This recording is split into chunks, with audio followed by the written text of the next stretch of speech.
Good morning. Morning, everyone. We're having a bit of an issue with the electricity.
Good morning, all.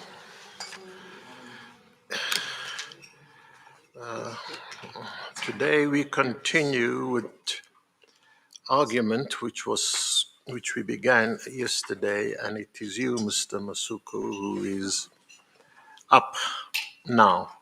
You may commence. Thank you, President, and members of the panel.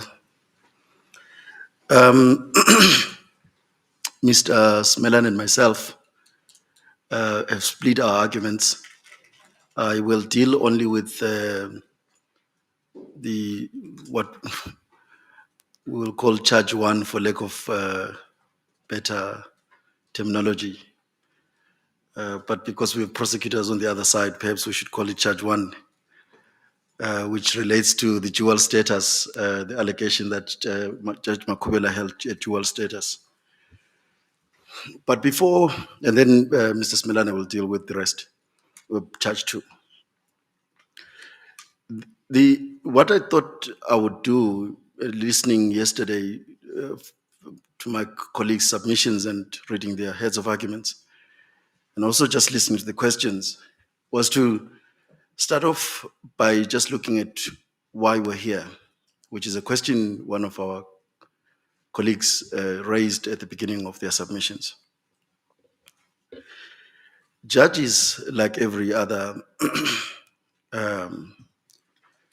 persons who hold public office and wield extensive public power, at some point must be held to account for the power that they hold, for the positions that they hold. And this tribunal, being a subset of the JSC, is in fact a process in the accountability process that, or accountability requirements that judges ought to be exposed to. So judges are aware that they are held in high regard, high esteem, and that their private or public conduct could bring the judiciary into disrepute. But that where that happens, they ought to be held to account. Now, there is a balancing. The accountability requirement must have a balancing responsibility. In other words, this tribunal here is must balance competing constitutional interests. On the one hand, to hold Justice Makhubele to account, on the other, to also be fair to her, because the principle of fairness is a very central principle to any adjudicative process of this nature. There's a heightened requirement of fairness where you are investigating the conduct of a judge, where the possibility is that the judge may have to return to judicial office. And if the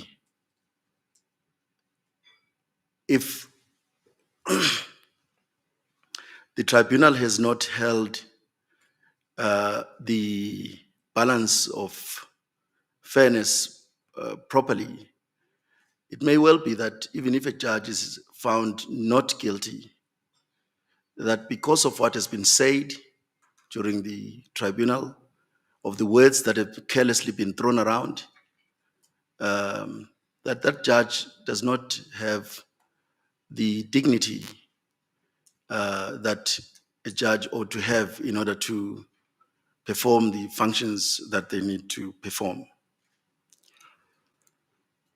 Yesterday, we listened, and we'd read this with horror. Judge Makhubele is accused of many things, and I will read just one aspect that is a deeply concerning aspect. That even when you hold her not guilty, even if you come to the conclusion that she's not guilty, these words that have been spoken very confidently by the by the evidence leader, will remain engraved on paper and will remain engraved in the heart of Justice Makhubele as well. So there are certain words, certain terms that ought to be used with circumspect, because without any evidence, they will have a lasting effect on the judge's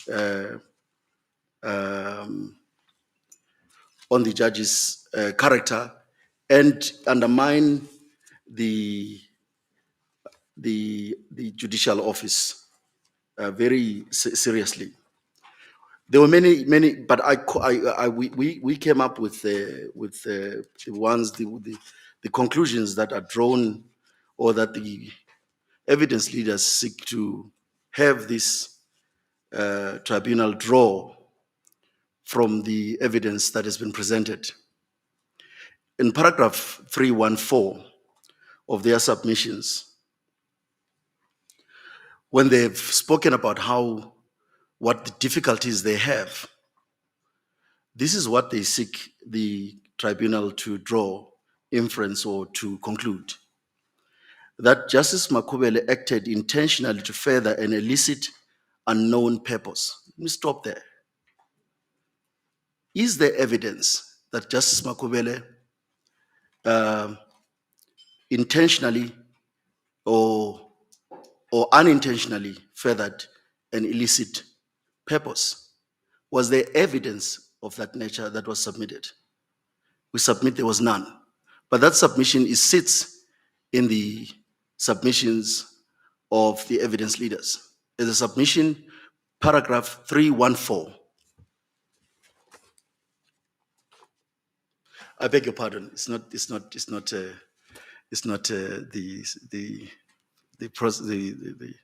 submissions of the evidence leaders. I apologize.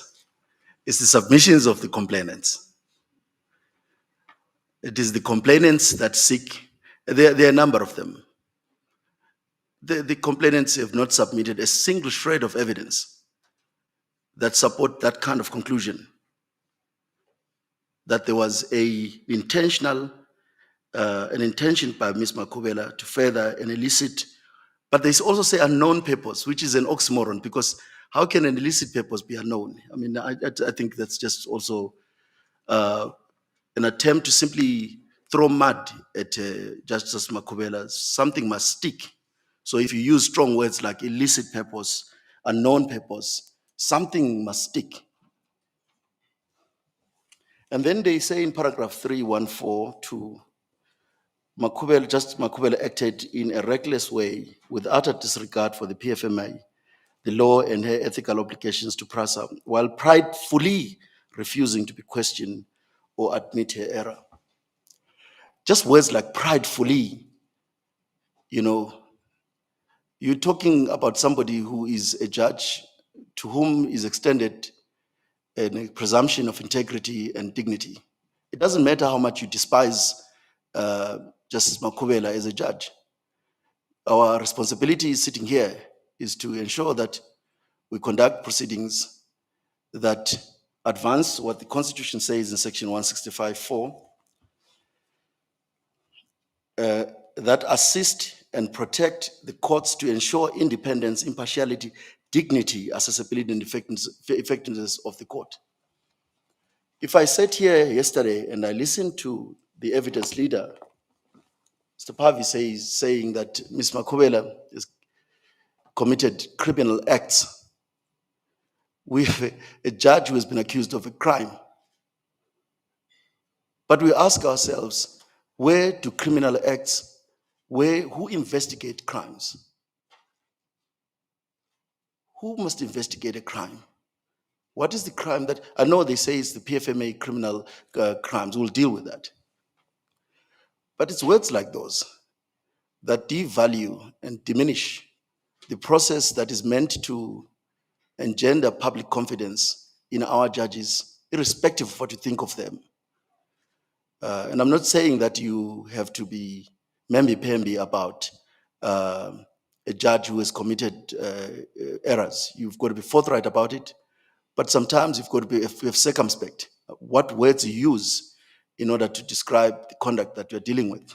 Once you introduce the word of crime, and you're saying that a judge has committed crime, you're asking this tribunal to investigate a crime. That's not what this tribunal was established for. But this was for the show. This was for the big sure, Judge Makhubele, the so-called state capture judge, is accused of crimes, is accused of pursuing illicit illicit purposes. And it's somewhere, I can't quite remember where that is, but I will find it, where Judge Makhubele is also accused of, but it is definitely by the complainants, is accused of assisting in corruption. What evidence is there that she assisted in corruption? This tribunal has to be very, very sensitive to how a colleague or a judge who must go and serve the public in the capacity of a judge, how that judge is treated. Judge Makhubele has not been treated fairly. I must say that very boldly. She has not been treated fairly.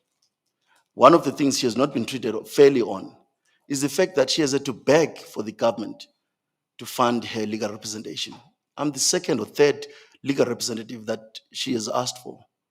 She has had to change legal representation in the midstream because the state, which has a duty under Section 165 to assist and protect, if you look at 165.4, it is a constitutional obligation that a judge who is facing misconduct complaints against them, which has the potential to undermine judicial independence, must be assisted by the state so that there is no question that the state intends to act fairly against that judge. So that ultimately what is protected there is the independence, the impartiality, the accessibility and effectiveness of the courts. Judge Makhubele has not been treated fairly by the state, which has an obligation to ensure that when she is facing this kind of tribunal, she's represented consistently by counsel, by legal representative, so that she presents the best case that can protect the office that she holds.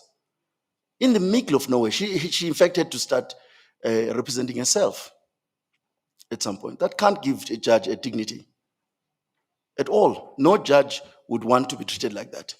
And we urge this tribunal to just have that context in mind as they evaluate even what they call the unsatisfactory presentation of the evidence. Because here was a judge being a witness and a legal representative at the same time.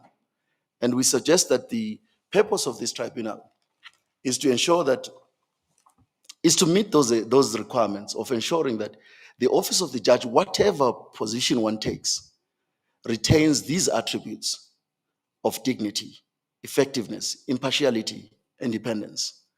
Those are non-negotiable attributes of a judge and the court. And a tribunal ought to be sensitive to how they conduct a fair hearing. In fact, a fair hearing is a non-negotiable attribute of any processes I've already mentioned. That is not to say that we don't regard this tribunal as having acted with sensitivity and I'm not casting aspersions at all to the tribunal members.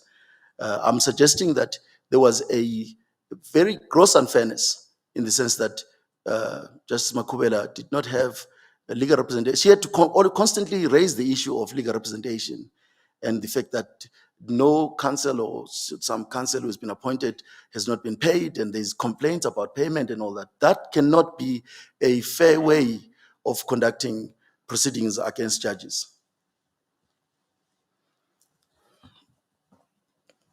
Yes, so I'm going to now deal with the issue that relates to the terms of reference 1.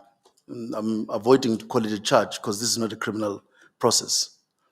But let me predicate the submission by affirming and supporting what Judge Moshiri said about this tribunal process. In this process is an inquisitorial process. No one has an honest to prove anything. I mean, I know that there was a spirited attempt by the evidence leaders who ideally should hold an impartial position An impartial position says that the evidence they lead must both be positive and negative. So they should have found evidence for Ms. Makhubele, Justice Makhubele. They should have found evidence against her. That is the role of the evidence leader. That's why they're called evidence leaders and not prosecutors. You will not find a single piece of evidence that they raised which was in favor of her. In fact, what I was listening to Advocate Pava yesterday make the submission that, which was also backed up by the Mr. Bishop for the complainants, which was that you've got to find that Justice Makhubele lied because she didn't put a version to Judge President Mlambo, senior head of arguments. I mean, in fairness, when you are an evidence leader and a version has not been put to a witness, what is your responsibility there? What is your responsibility? If there was a version that had not been put, and that version was necessary for the tribunal to reach a fair and a balanced conclusion of this matter, what was the evidence leaders, what was the role of the evidence leaders in those circumstances? Because this is an inquisitorial process, the rules of engagement are really more relaxed than an adversarial system. So to try and draw from an adversarial system or principles from an adversarial system and to try and impugn the integrity of a judge simply because he did not place, she did not ask a colleague a certain version when they are evidence leaders, just misconceives the role that the process is all about. If there was evidence that was supportive of Ms. Makhubele, this was not a criminal trial. If there was evidence supportive of Justice Makhubele, that should have been presented. So if it was important that Justice Mlambo is called back to come and explain certain aspects of the evidence that had been provided, it was not for for Justice Makhubele to say, to put that in cross-examination as if these proceedings are now adversarial proceedings. And this will dovetail with what I suggest Mr. Bishop misconceived yesterday about the presumptions extended to judges. Presumptions are not only extended in the context of a recusal application. It's way, way more than just looking at the recusal applications.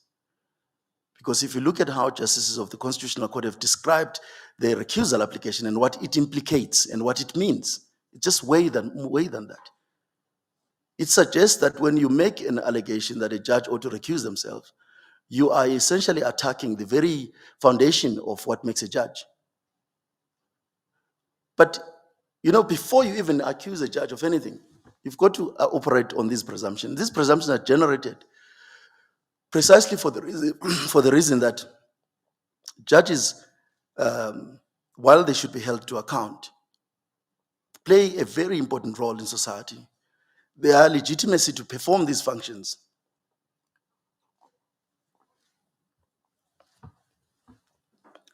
depend entirely on public confidence in their integrity. And it's easy for organizations who are campaigning on a social issue in their campaign to go beyond what is a legitimate, or to just go in the extreme and throw mud and wood and fire and petrol on something that should not be bent like that. So Judge Makhubele now today is known as state captive judge. How are we going to cure that? How are we going to clean that up? She's known now to be a criminal because she's accused of a crime. How are we going to clean that up?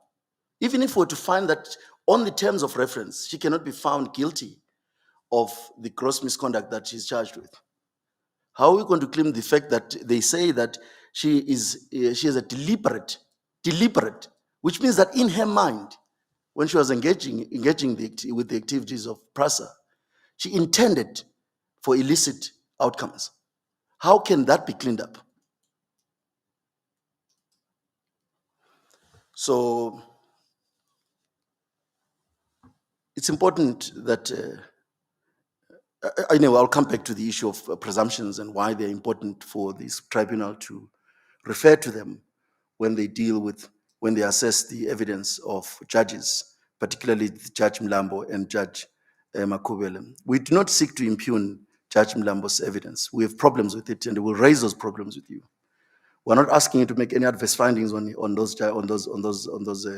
that evidence.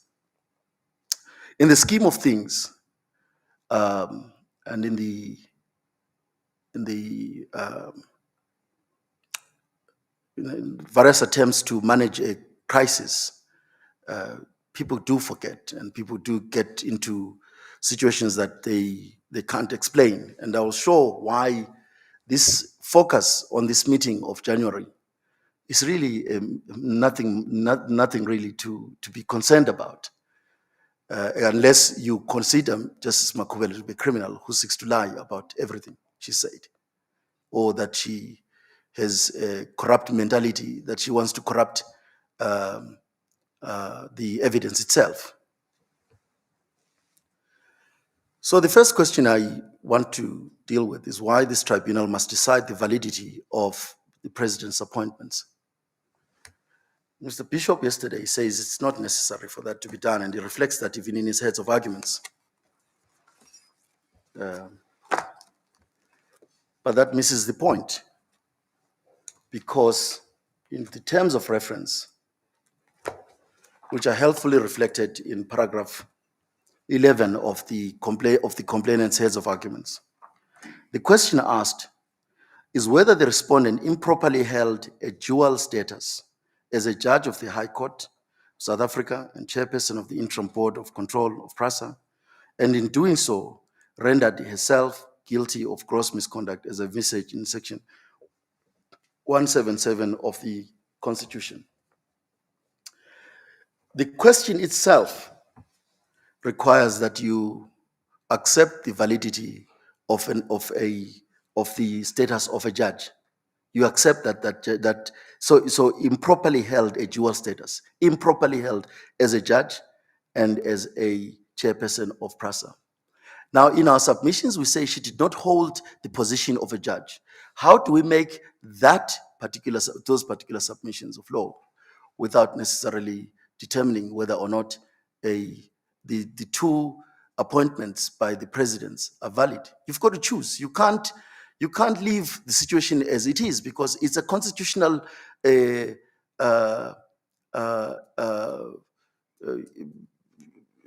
problem. It is a constitutional it's not beyond curiosity. It's a constitutional problem that a judge was appointed twice. It's a constitutional problem, and what you are being asked to do is to give guidance to the JSC on how to resolve this issue. But you can't resolve it without dealing with when exactly was she appointed as a judge. You can't ignore those two appointment instruments that were issued by the president, the presidential minutes. You can't ignore them. You've got to resolve one of them. And then you can say she did in fact hold dual membership or dual status, because there were valid appointments or a valid appointment of being a judge that had been issued, and that is why I think, President, it's important for us to look at very carefully the specific roles that are played by each member of each constitutional agency in the appointment of a judge. It's very important, because it answers the question Mr. Bishop misconceived again yesterday, or misinterpreted, the question of whether judges are employees. No one said judges were employees. We spoke about how you conclude an agreement to be a judge. That has nothing to do with employment. The authorities referred to, I'll establish later on, that the authorities referred to are authorities that relate to circumstances where judges are already in office, and a judge is now in the street, toying, wanting more salaries, or and asking for more money. That's the situation that the context of Van Rooyen. That is the context in which Van Rooyen must be understood. But here we're talking of a situation where there is a candidate who has been offered an appointment by the president. So when the president issues that certificate of appointment, is it open for, let's say it was Mr. Pava who was, sorry to use an example, Mr. Pava, I hope you don't mind. Mr. Pava had now been recommended for a judgeship position by the JSC. And then he discovered that, no, man, he would like to go farming.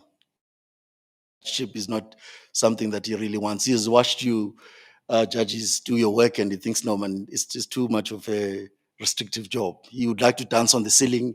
He would like to dance on the table. And as a judge, it would be a bit funny to see a judge do those kind of things, although I suspect they do.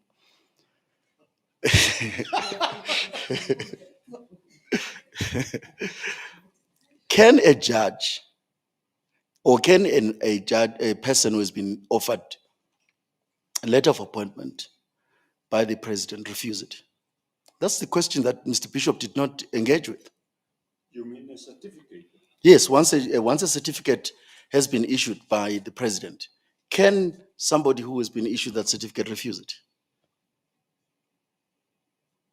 I just have this difficulty with the analogy. Perhaps you can clear it up for me. Who makes the approach to be appointed as a judge?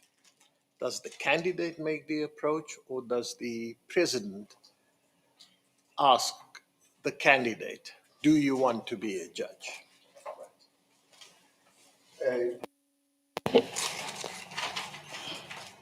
President Yapi, I think what is important is perhaps let's go to the crux of how judges get appointed, because it will answer that question of who approaches who. What happens is that the JSC publishes vacancies for judicial appointments. Then persons who are interested submit their documents, and they are supported by different interest groups and they are nominated by different people. The JSC then does a short list of people they think are suitably qualified and should be interviewed. Then it conducts the interviews. Then it makes the recommendations to the president.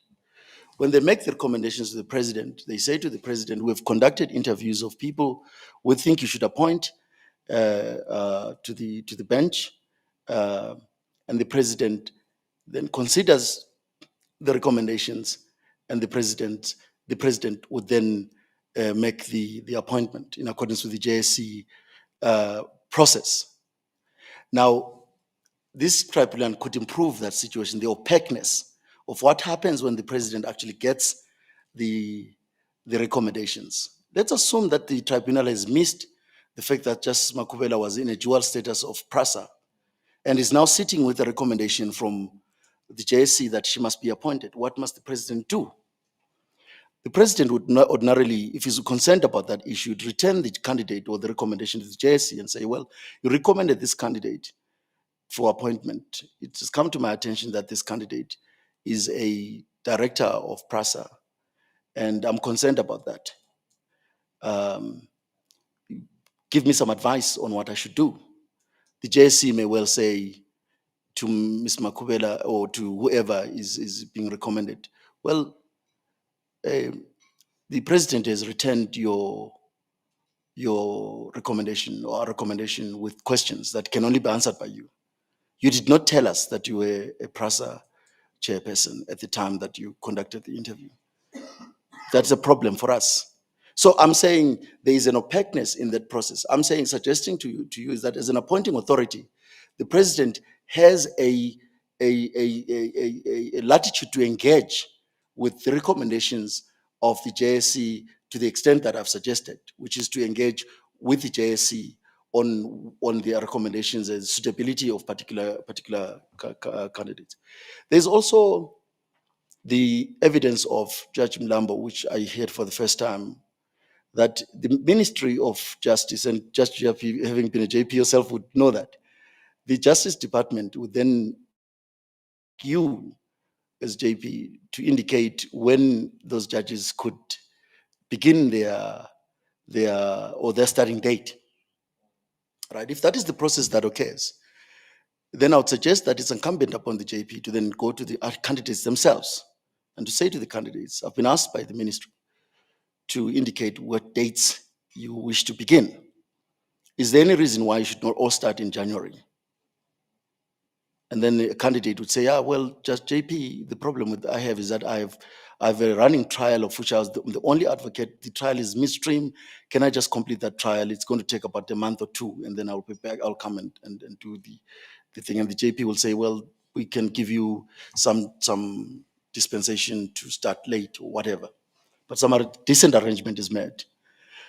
Because President Yapi, I think the most important thing is managing the transition of a candidate from whatever position they hold before they become judges to becoming judges.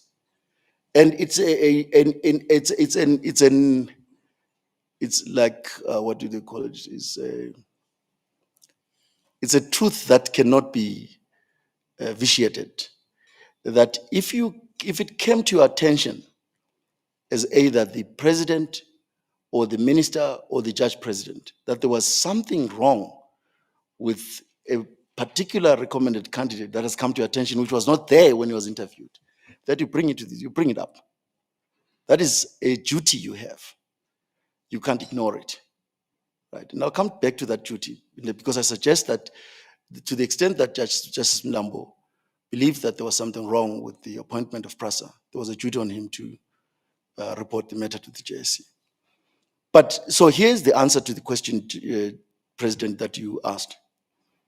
The president, through his Minister of Justice, would request essential information on which to make a full appointment to the position of judge. And I suggest that if that had been done, this would have obviated the problems that Justice Makhubele faces today. If a question had been asked by the minister from the president, when should I appoint them? Then that should have been conveyed to the JP. I know the JP says there's a divisional policy that candidates who are interviewed on a particular day are interviewed on it. But with respect, the JP has no appointing authority at all. No appointing authority. The appointing authority is the president.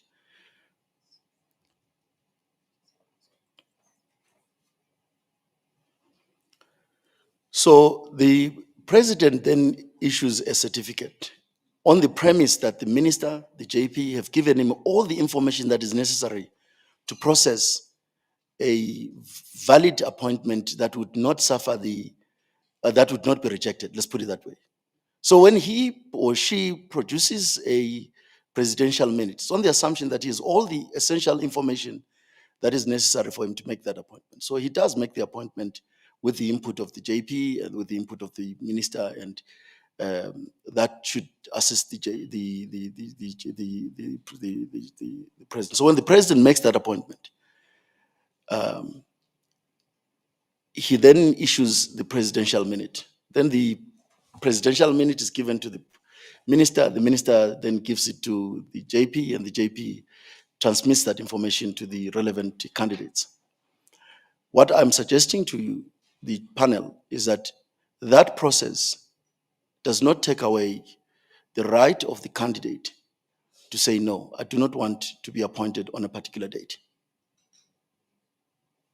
And where that date has, that aspect has not been raised at all with the candidate before the president has made that appointment, that the president has a duty to look at it upon proper representations to rectify that particular aspect. Sorry, may I interrupt there, and please don't lose your train of thought. Am I right that what you're telling us now is something that seems to belong in the ideal world, something theoretical, which is not even catered for in the Constitution? But here we have to do with what has actually happened in this matter, resulting in the charges being brought against Judge Makhubele. I hear what you say, but it seems to me that you're telling us the ideal world, how it should be done. And I'm wondering, having regard to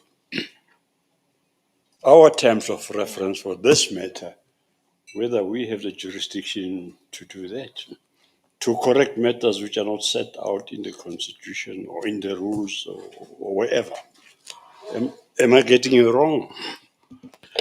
If I understood the question correctly, then you're getting me wrong. But perhaps maybe I should ask the question for clarity so that I'm able to be fair to the question you've asked me. What aspect of the submissions I've made do not fall in the Constitution? What aspect of what I've submitted is not catered for in the Constitution? Because I'm submitting that the appointment process because with respect, Judge Mushidi, you know, one of the things that would have entirely helped this panel was if the evidence of the appointing authority had been called. Sorry, I missed you. Yeah, I'm saying that what was also quite missing from my point of view was that the appointing authority, because the question really is about the appointment, whether there was a dual status, wasn't necessary for us to hear from the appointing authority what their view of this legal situation is. It's just, I mean, Malega, my senior, explored with Judge Mlambo that question because he says, well, the documents speak for themselves. The president has spoken through the documents. And you cannot hold that there was two appointments to the judge. So you've got to make a considered reasoning around how to resolve that conundrum. And I'm suggesting to you that if the appointing authority had been brought to present the evidence, you would have been able to ask the questions that you're asking now, which is what happens exactly when a candidate sent to you on recommendations by the JSC.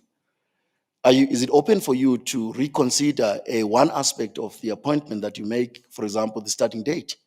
Is it open for you to reconsider that aspect? And I say that you have to reconsider that aspect.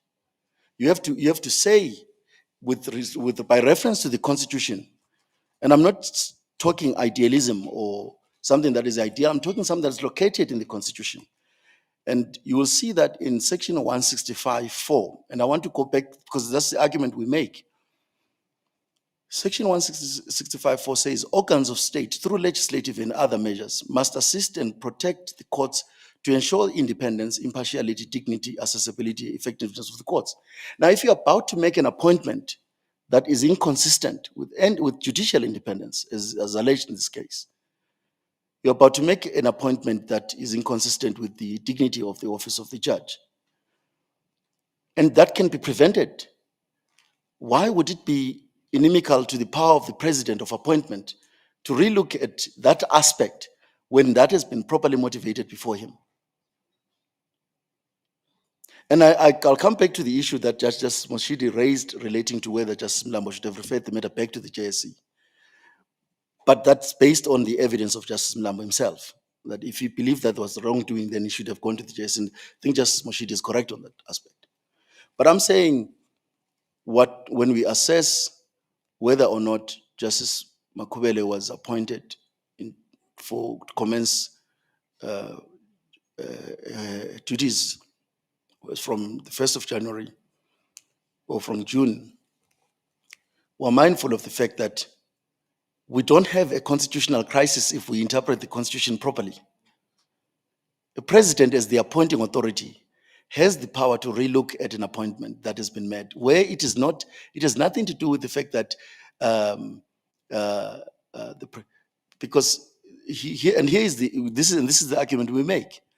Before the president is presented information that was not there. For the first time, the president has made this appointment. He's told, "Oh, President, you've made an appointment of a judge who is unable to begin in January because there are certain commitments that judge has. If we appoint him in January, there will be a problem. That appointment would not accord with judicial independence. That appointment would be wrong.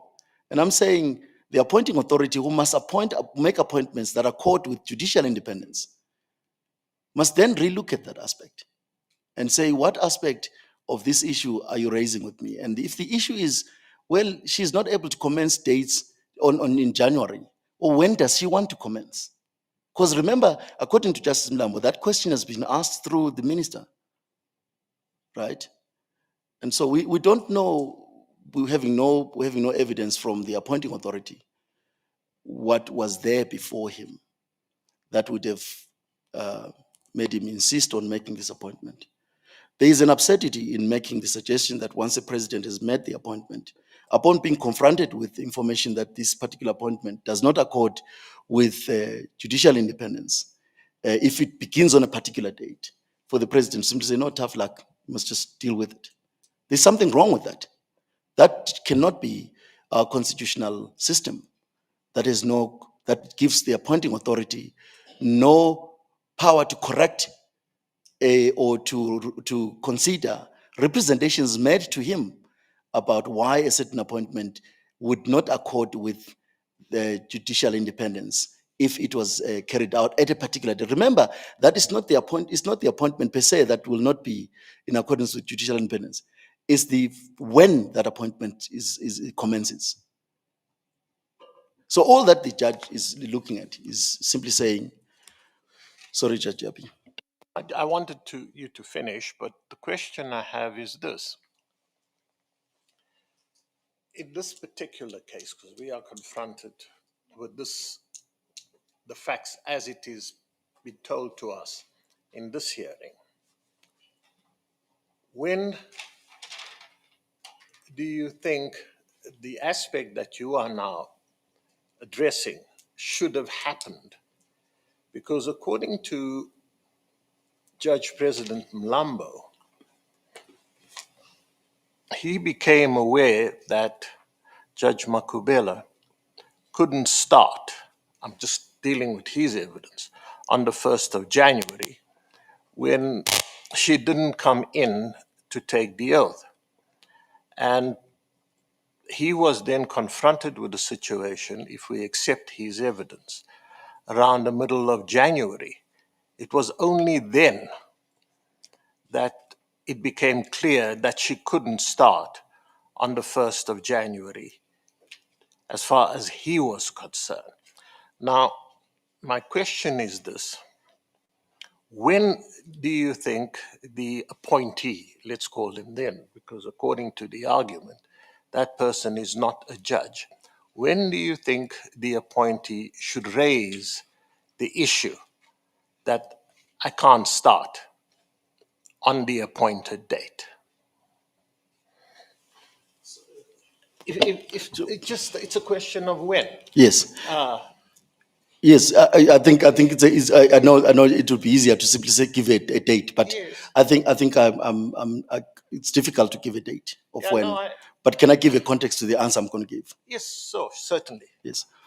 So the moment an appointee recognizes that there is a factor in their life that could bring the assumption of duty as a judge into disrepute, they must raise that aspect. And I suggest that what Justice Makhubele did was that when she, and in fact, that letter is very important to have regards to. We all refer to the letter in our heads of arguments, and perhaps I should just go to that aspect. The letter which she wrote on the 4th of December, we deal with in paragraph 3 of our heads of arguments, where she is responding to Justice Mlambo's invitation to indicate a date that will be suitable for her appointment. And her answer is, I had too much reflection on the matter, taking into account all positions that I'm currently occupying. After much reflection and considering every aspect of the challenges, I think it would be in the interest of the bench. And I want you to mark that, because it tells you that this person was thinking about the impact her position might have on the bench. She says to the JP, what would be in the interest of the bench is that I start in April. And all the persons that are engaged in the appointment of a judge are concerned exactly by that. What is in the interest of the bench? She, the prospective judge, raises what she believes would be in the interest of the bench. And she says, I think it would be better I start in April because I have certain positions that I am holding now that would clash with my, but I read that, that's not what she says, but I'm reading that into what she says there. So at that very moment where that is raised, and bear in mind, President Yapi, that Justice Mlambo's evidence is that the minister, although the two versions, one version is that there is a policy that the Gauteng division has, but that the minister approaches the JPs and says to the JPs, when do you want these judges to begin? And then they indicate the dates. Bear in mind that there's that dispensation. We have to be very kind to Makhubele's situation because her situation did not begin in December. The fact that she would not be able to start in January did not begin in December. If you look at the evidence, right at the beginning of her ambition, her step to file her application to be a judge, when she had discussions with the Justice Mlambo, and this is from Justice Mlambo's evidence himself. Perhaps I should take you there.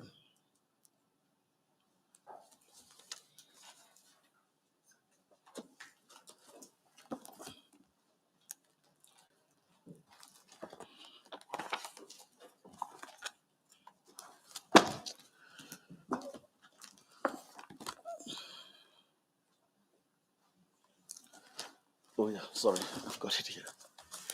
Right, you will see the evidence begins in chief when she was asked by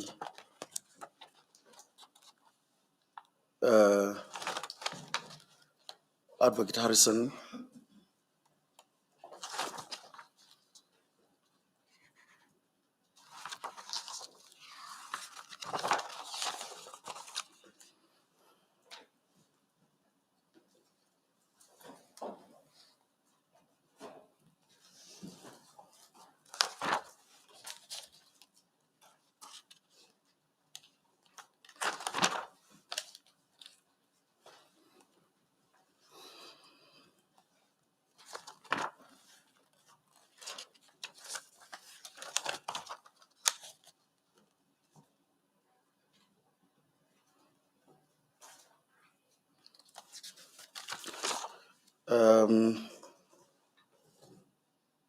yeah, if you go to page 57 in the evidence of Judge Mlambo, that's this bangle here is called evidence of Mlambo.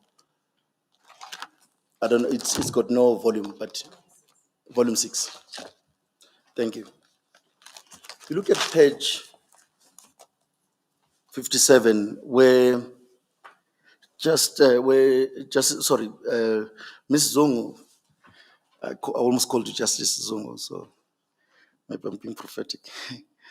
After this interview of 4 October 2017, are you able to explain to this tribunal or outline to this tribunal what exactly then happened after that interview of 4 October? Justice Mlambo says, thank you. I am thinking leading up to the interview, after Judge Makhubele was shortlisted, I recall that she spoke to me. She is the one who approached me to just check what would happen in terms of starting date.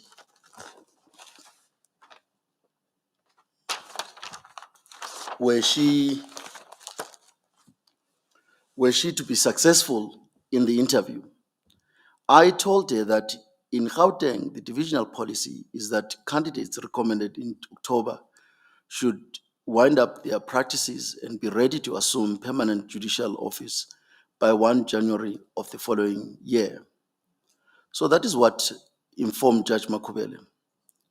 I suppose that is what I informed Judge Makhubele. She stated that she may not be able to start on 1 January 2018. And when I asked her what would be the reason, she said, because I am the chairperson of the Water Tribunal. Then he said, I poured cold water over that. At that stage, I said at that stage, and I mean it was still early, even before the interviews, I said her role in the chair as the chairperson of the Water Tribunal is judicial office. And I saw no conflict in her doing that work, even if she were to be recommended for appointment or even appointed because as JP, I would make arrangements to give her time to attend to whatever outstanding work there would be in the role as Water Tribunal chairperson. And remember, this conversation is occurring before the appointment to PRASA. So let's not be worried about the fact that she didn't mention PRASA here. At that point, it was the issue of this aspect. But later on, you'll see that her evidence, Judge Mlambo's evidence says she also mentioned that she had a case in the Constitutional Court, and then he says, well, although she did not indicate when those were set downs and all that, almost suggesting that there had to be an intense discussion about when you're starting, even before the interviews were starting. What I'm suggesting is that right at the beginning of Makhubele's career as a judge, there was a discussion that was very informative about her attitude towards beginning in January. And she made it clear to Judge Mlambo that she may not be. The fact that Judge Mlambo poured scorn on it or poured cold water on it is important, but it's not a very critical factor for the purpose of evaluating Judge Makhubele's evidence further. Because once the variable of being appointed to PRASA came in, that was a new variable in the mix. The first variable was that she was senior counsel with matters before the courts. Second variable was that she was a chairperson of the Water Tribunal. If my recollection serves me well, she was also in the tax board and also,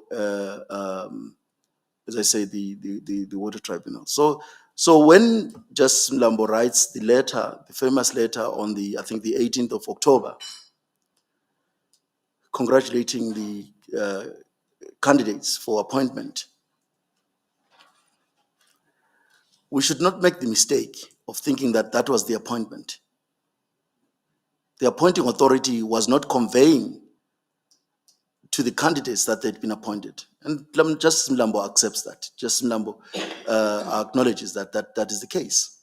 Because you can see even the letter as it's written in terms that suggest that there's still a position that the president must take, which would confirm whether or not they have now been appointed.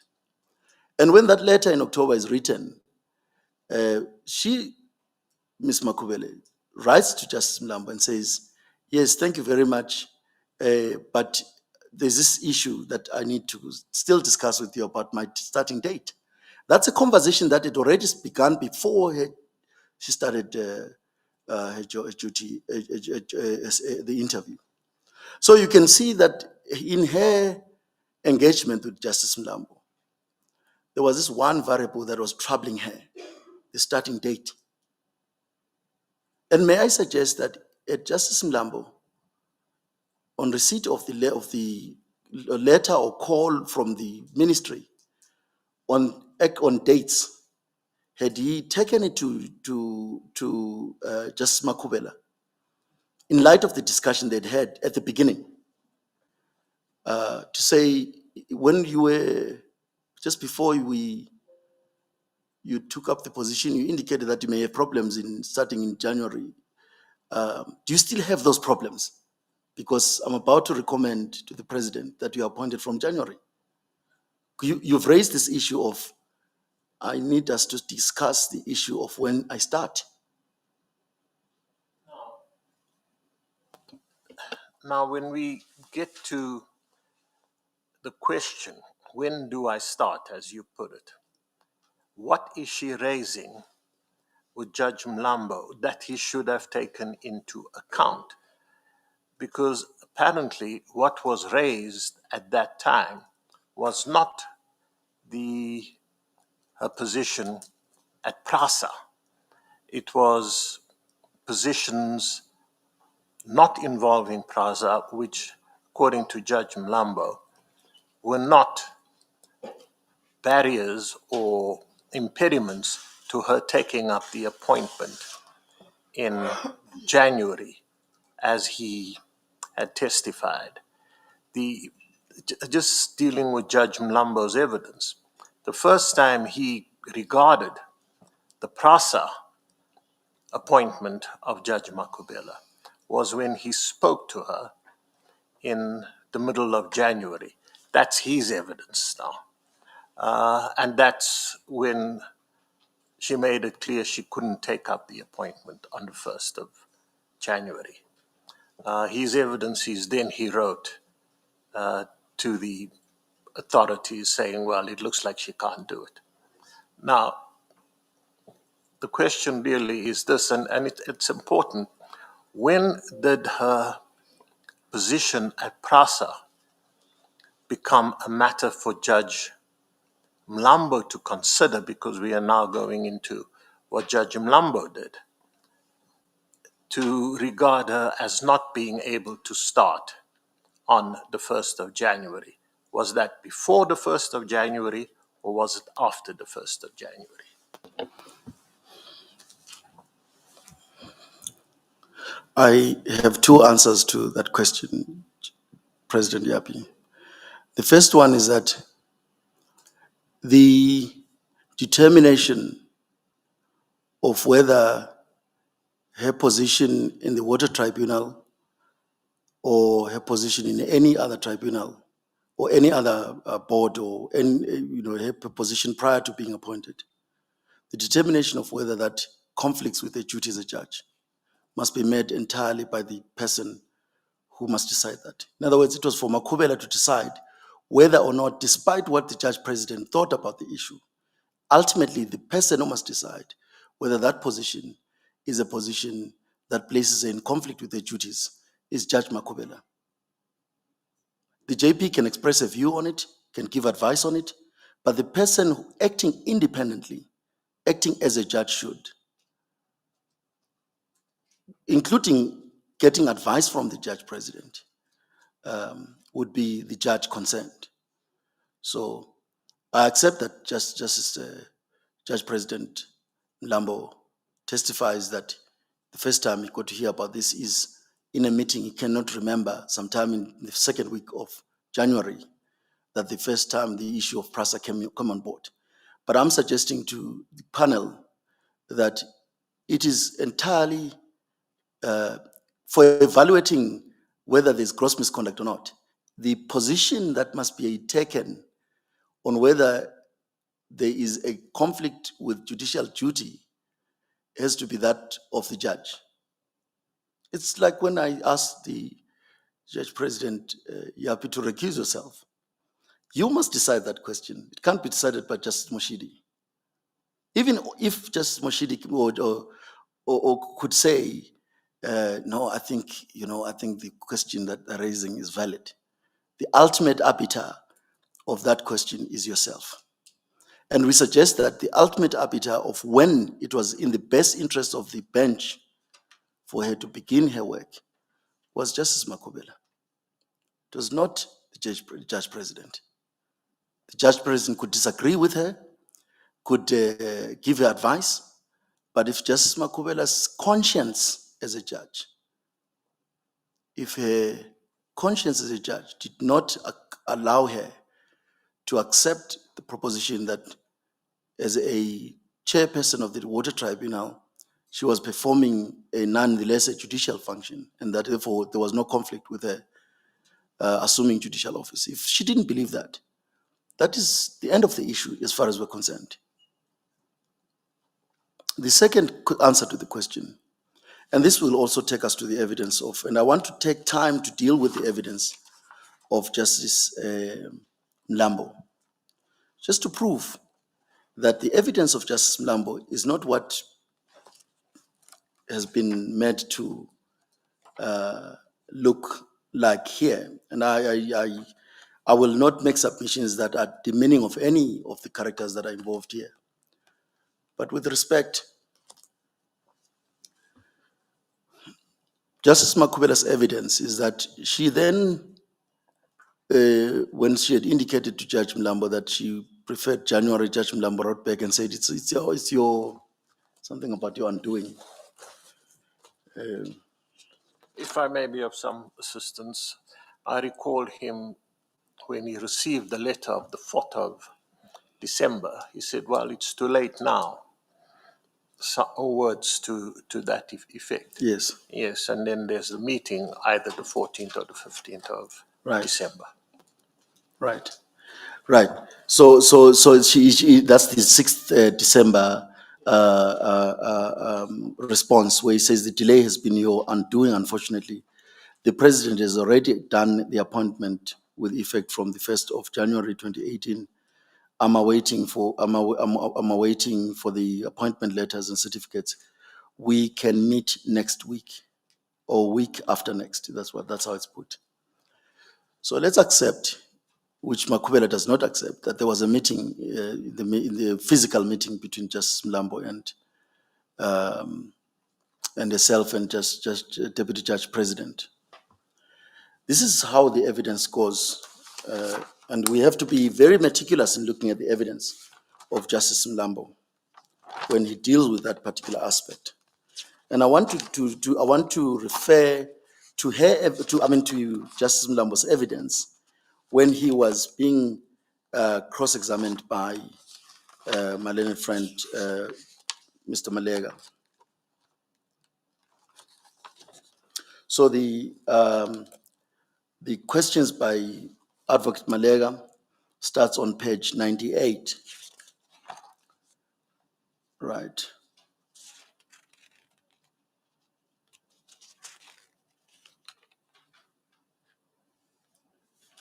So he explores with him a number of issues. I'll return to those to the extent they become relevant when questions arise. On page 101, Malega says, yes, can I ask you then to look at your response that was in response to the letter, the complaint from the complainants?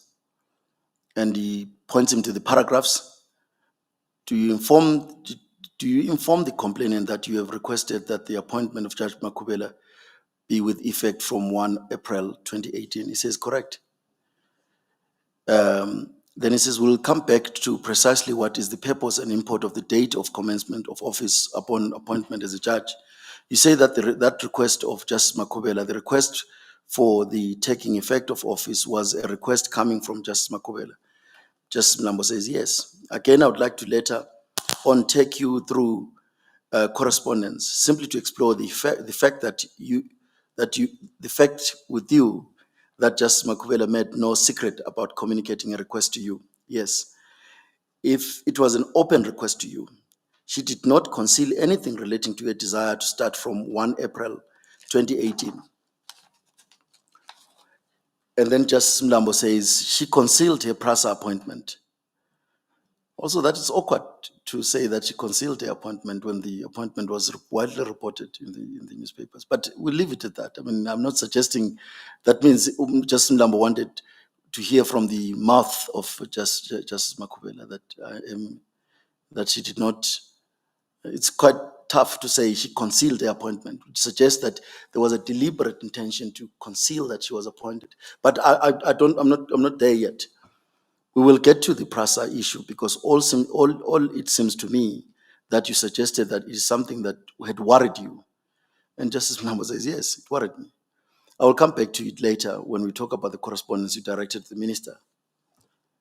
You directed the Minister of Justice, but suggestion is that she concealed that fact from you. He says, yes.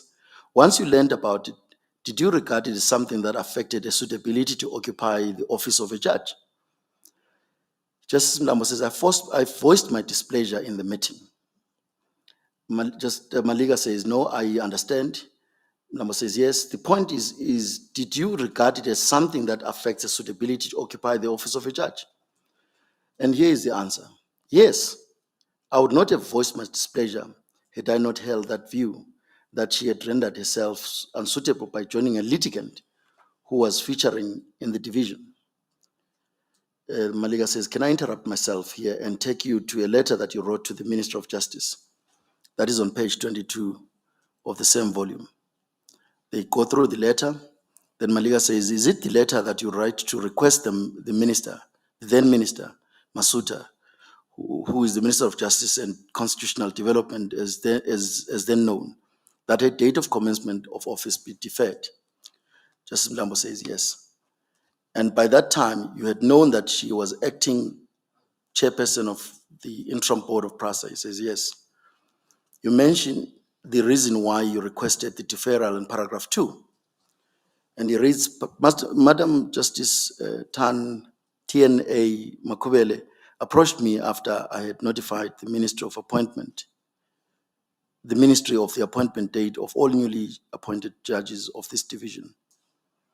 And just note there that he says he notified the Ministry of the appointment date.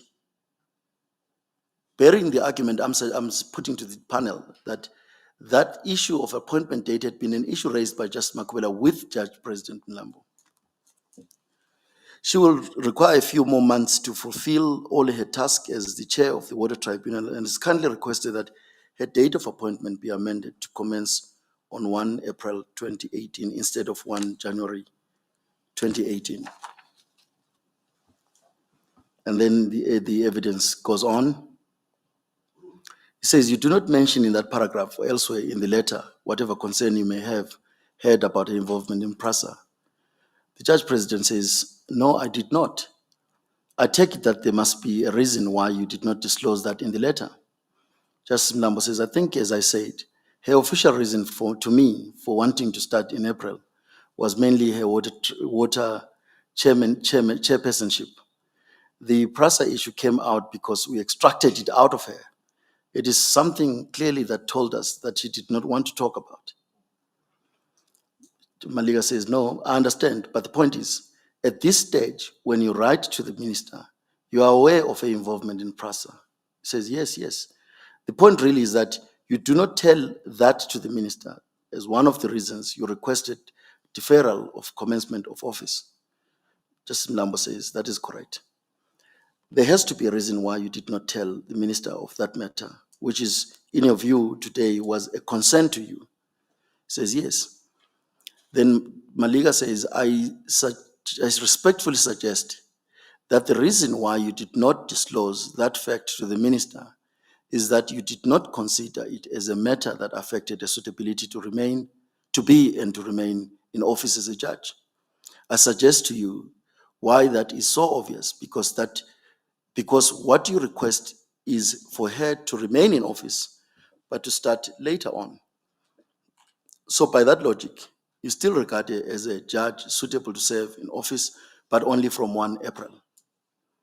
Yes, so you want a response. Maliga says, maybe the tribunal will be interested in a response. Yeah. Mlambo then says, I think I have tried to illustrate that it was us who extracted the PRASA issue out of Judge Makhubele. She did not want to place it on the table of her reason for not wanting to start in January. Her official reason was her water board tribunal chairpersonship, and that is what I put there.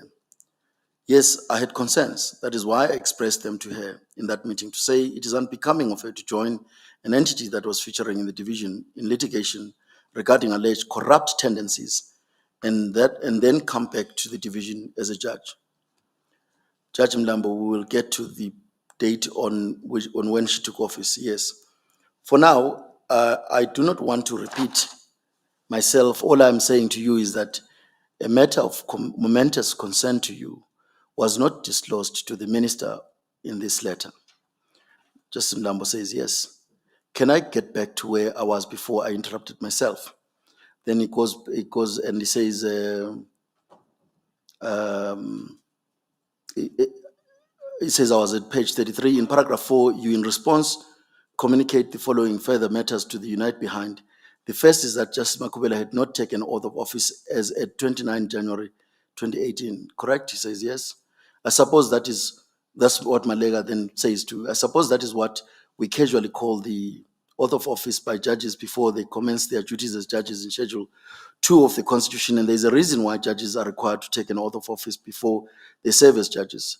Before I suggest any reasons to you, would you be able to offer your own understanding of what the reasons are for judges to take oath of office before they commence with their judicial functions? And then Justice Mlambo mentions those reasons. And if you go further, he quotes from the letter and he says, this is Malega quoting from the letter in the middle of 217. Thank you for that. Then you can go on and you say, she has not been paid any salary as a judge. That's the Mlambo's letter to the complainant. I do not know what further evidence we will have as the proceedings unfold, but my instructions are Judge Makhubele never claimed any salary before she took office from the 1st of June 2018. Would that be consistent with your understanding? Yes, she never claimed any salary. It is because she did not sign the forms that would have authorized the salaries units to deposit money into her account. Malega then says, yes, there is a reason why she did not claim salary until she took office in June. It is because of the fact that she did not regard herself as a judge. Do you want to comment on that? Then Judge President, in fairness, says, that is her view, but a small correction of that narrative, Advocate Malega. At the end of March, she was ready after her discussion with Justice Skosana, with Advocate Skosana, to submit forms to start getting a salary. Indeed, yes, as we will look at the correspondence, it becomes necessary for us to go there. Now, I would urge the tribunal to go through this evidence carefully, because here is the problem with this evidence of Judge President Mlambo.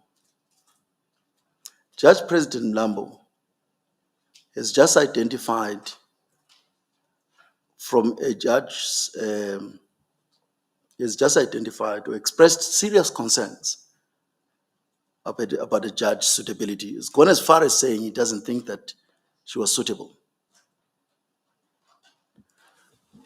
Now, I submit that if any of the judges, not just the judge president, any of the judges discovered that a judge had committed what would be called misconduct of a minor or major issue, that judge has a duty, it is a duty consistent with the office of that judge to raise that issue with that judge. In fact, the Code of Conduct says you first raise it with the judge consent. And of course, after you raise it with the judge consent and there are no agreements or there are problems, then you take it further. That is an obligation on the Code of Conduct. Now, Judge President Lambo has just discovered in her terms, and I don't want to go to I'm just urging the tribunal to look at the evidence very carefully. You will see in that evidence that there is a worrying inconsistency. Because if Judge Lambo had discovered that at that point of talking to Judge Makhubele, there were two things that were bothering her. She was refusing to take an oath of office. Secondly, that means she was refusing to assume duty. Secondly, the reasons she had given, according to Justice Mlambo, is that she wanted to, and this was paraded quite a lot yesterday, please, Minister. The reason was a very awkward reason that is given. But that's what Judge Mlambo has just discovered. And Malega is correct, Advocate Malega is correct when he says it was a momentous issue, an issue of grave moment. Judge President has just come to contact with information that makes him conclude that this particular individual is asking to take out of office is actually not fit for the office. And that's why Justice Moshid is correct. that the way to have done it was to refer the matter to the JSC at that point. But that's not what Judge President Lambo does. As Judge.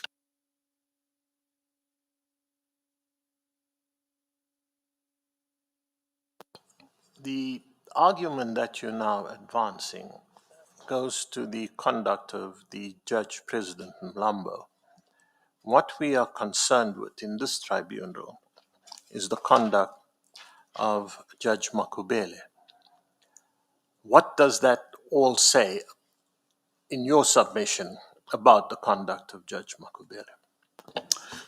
Firstly, even though President Yapi, you mentioned that we're concerned with Judge Makhubele's conduct. We're concerned about Judge Makhubele's conduct from the perspective, from the eyes of those that talked about that conduct. And we're evaluating what the possibilities and what the probabilities were. But the fact that Justice Makhubele refused to take the oath of office is consistent with the position that she was not a judge. And it's entirely consistent. Her attitude, if what is reflected by Judge President Mlambo is correct, and we have no reason we have difficulties with it. We think it's a different date that discussion may well have been had. But if we give a benefit of the doubt, that discussion tells you that Justice Mlambo was having a discussion with somebody who believed that she was not a judge. Well, what you are suggesting, whether she was a judge or not, which is an objective position, but subjectively, she believed she was not a judge. And in support of that belief, you point to the conduct of Judge Mlambo, who also believed that she was not a judge at the time. Am I correct? No, well, let me just be careful how I understand you, because if what you are putting to me, President Yapi, is that the belief of Judge President that she was not a judge in a condemnation sense. You didn't mean that way. Okay, so yes, I think at that point we then can agree that the Judge Mlambo was concerned that according to him, that she was refusing to take the oath of office. According to him, there was pressure that was brought to bear on Judge Makhubele to take the oath and to come on, get on with it. In fact, the evidence is also that Deputy Judge President Ledwaba weighed in and said, "But why can't you just resign? Just get on with it, And she said, "No, I'm not doing it." And I'm putting to the panel that at that point when she said no, she was saying, "I am not a judge. If I take the oath of office when I'm not a judge, I'm just committing a cardinal error.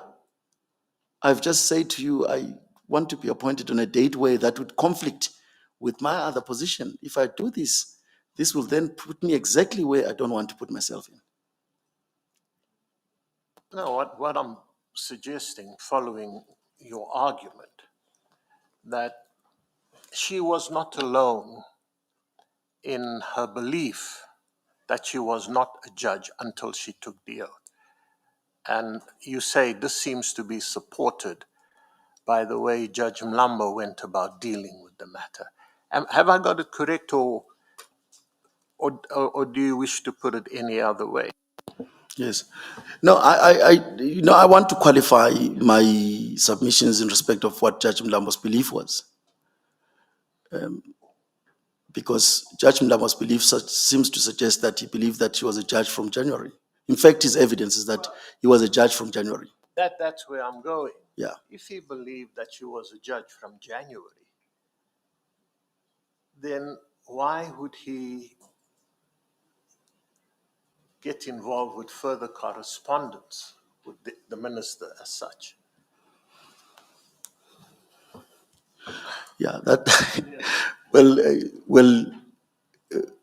I think that's a question that answers itself in a way. But more than that, one has to look at the letter and ask the question, if it had come to the attention of Judge Mlambo that there were some problems of the nature that should be serious problems of Justice Makhubele, and which is what Judge Moshidi was saying, the proper route was not to write to the minister. The proper route was to go to the JSC. But we accept that then what he does, Justice Mlambo, is to write to the minister and to say to the minister, Minister, we Justice Mlambo has requested that her appointment be relooked at. He uses many words, deferred, there's another word, revoke, and all those kind of words.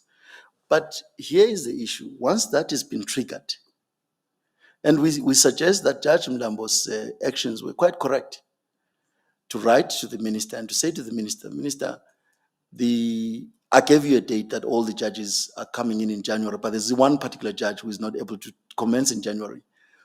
Can we have a deferral of the issue?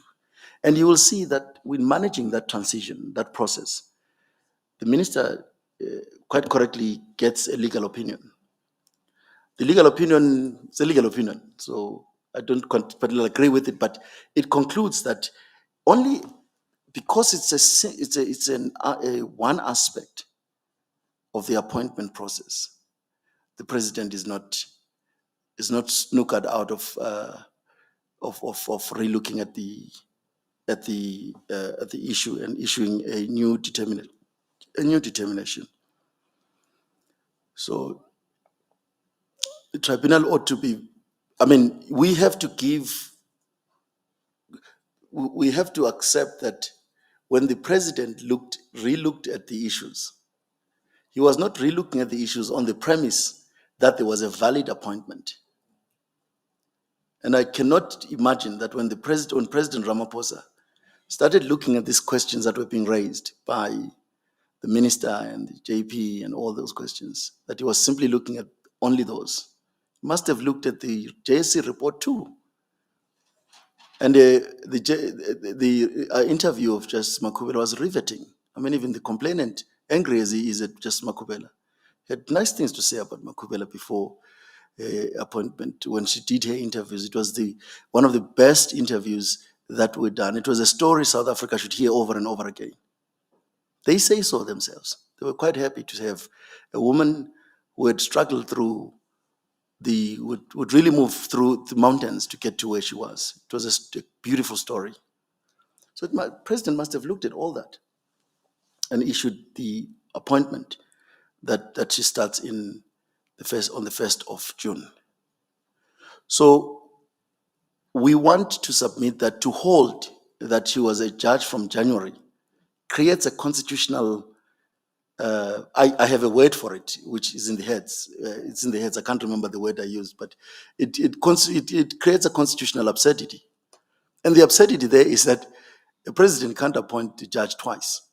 You've got to give a proper interpretation of what was engaged in that process. And this is where I think it's important that the evidence leaders should have brought someone from the presidency or the president himself, if that was required, to explain that particular position. What did you consider? There was already an appointment, but how did that appointment affect your thinking over these issues? And the issue would be no, but an appointment had not been accepted. That appointment of President Zuma had not been accepted. And what was being negotiated through all the functionaries that are involved in the management of the transition from being a non-judge to a judge was to make it sure that they do it in a way that meets the requirements of the Constitution. Avoid making a constitutional appointment of a judge that is inconsistent with the Constitution itself. Same topic, but just a different view. What do you say should have happened, Mr. Masuka? I was hoping you'd ask me that question, President, because I think that's where Judge Moshidi said the idealism. But this is constitutional idealism, which is not really ideal, but which is anchored in the Constitution. What should have happened is that the discussion between Judge President Mlambo and Judge Makhubele should have been given a bit more attention. And it seems to me things were left too loose to the end. And part of it is that Judge Makhubele did delay in answering Judge Mlambo. But to be fair, the issue of her difficulty in starting in January had been raised with Judge Mlambo. And if there had been a request by the minister from the judge president to indicate the date on which judges who were appointed for that division should start, it would have been ideal for the judge president to have called Makhubele and said, the minister has just asked me when judges should start. We have a policy that they start in January. You raised the possibility that you may have problems in January. Do you still have those problems? And if she said, yes, judge, I still do have those problems, then he would have said, okay, fine. When do you want to be appointed?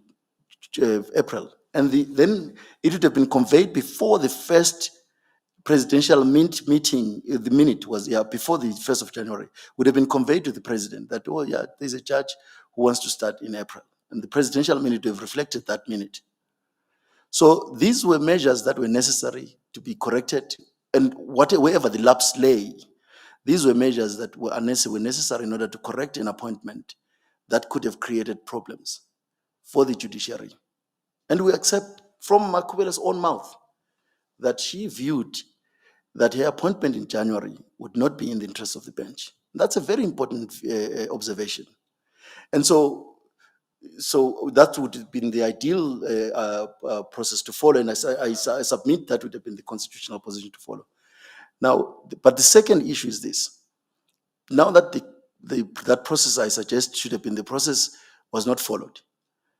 In the event the president had issued the presidential minute appointing Justice Makhubele for the position to start in January. I submit that it was open for Judge Makhubele to refuse that appointment. Again, same topic, but a different aspect. Having refused the appointment for the 1st of January, would that have necessitated another interview by the JSC? Or could the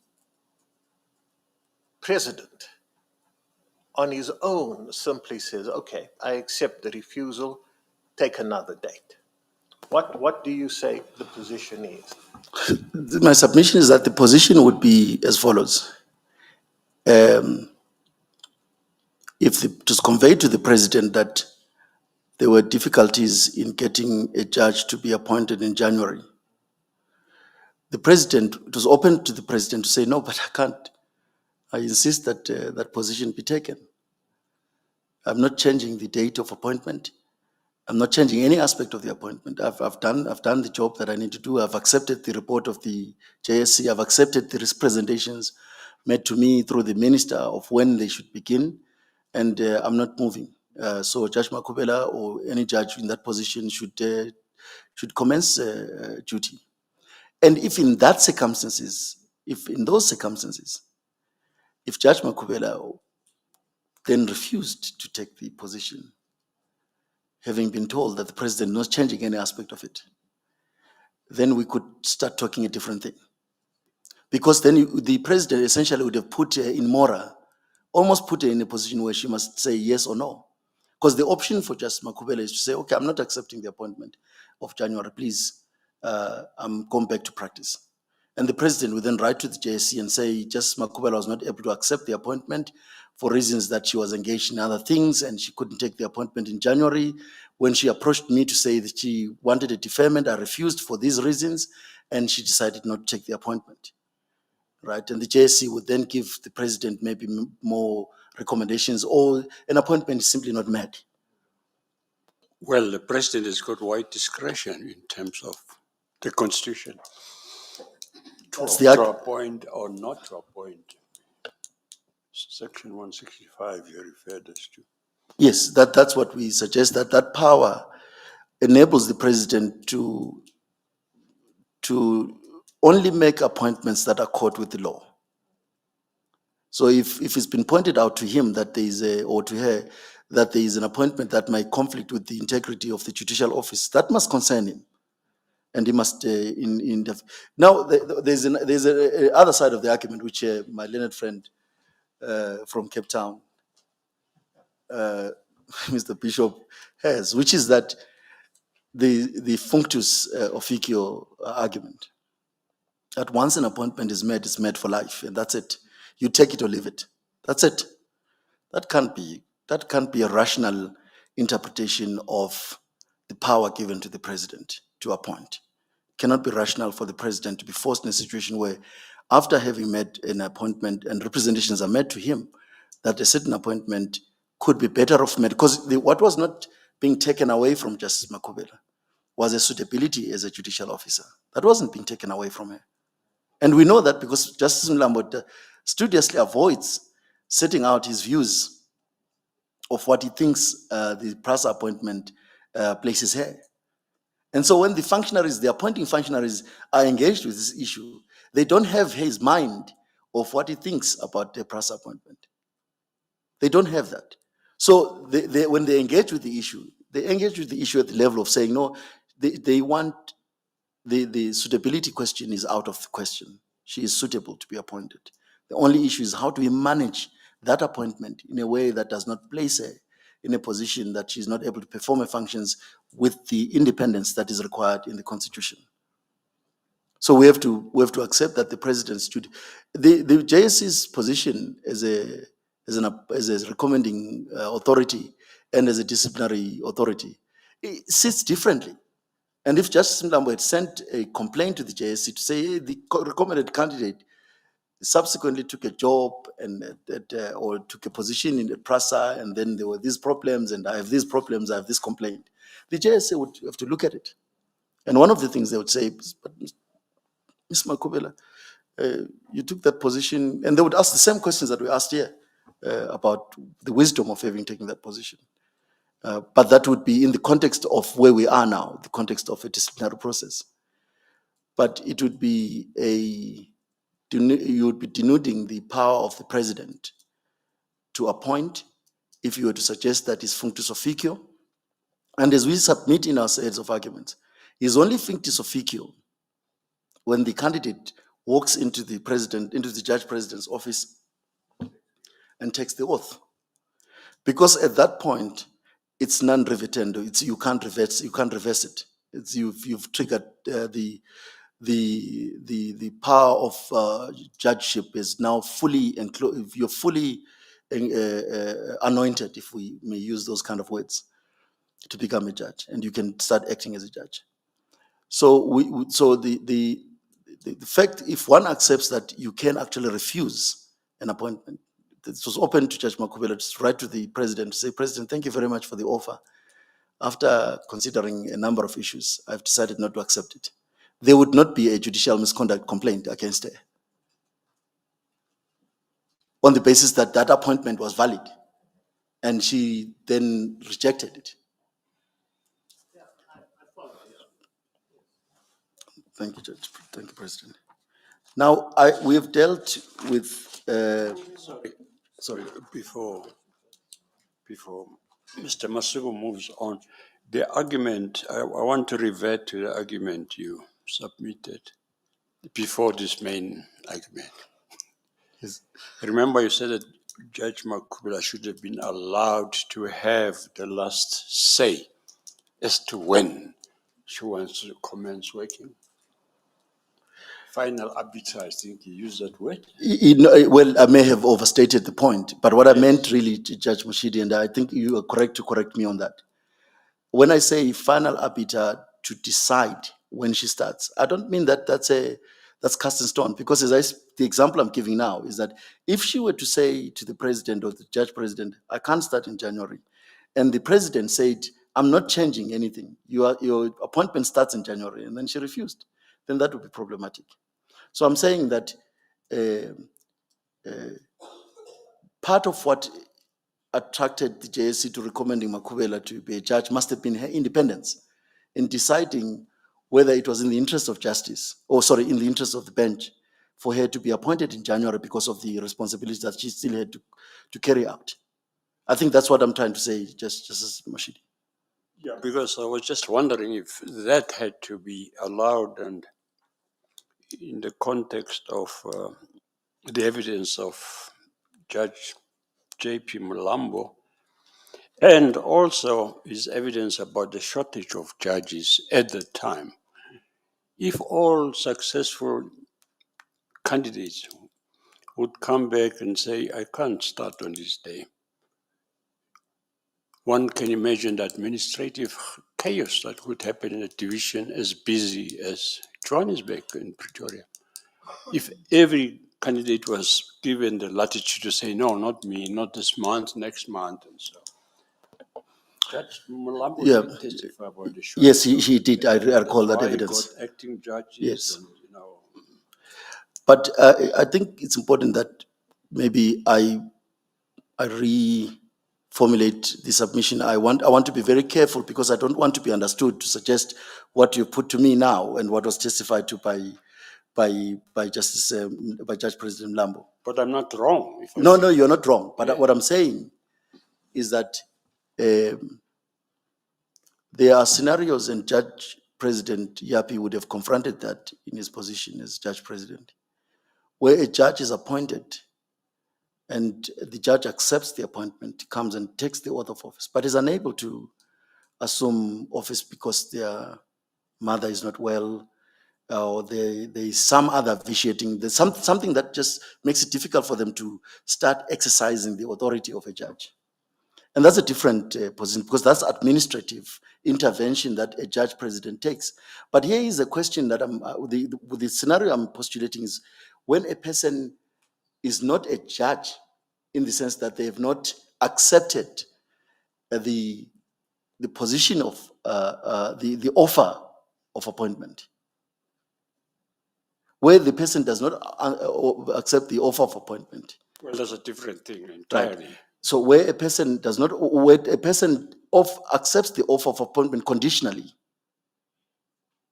we know that in contract that's not an acceptance, and that will also fall under the rubric of rejection of the offer.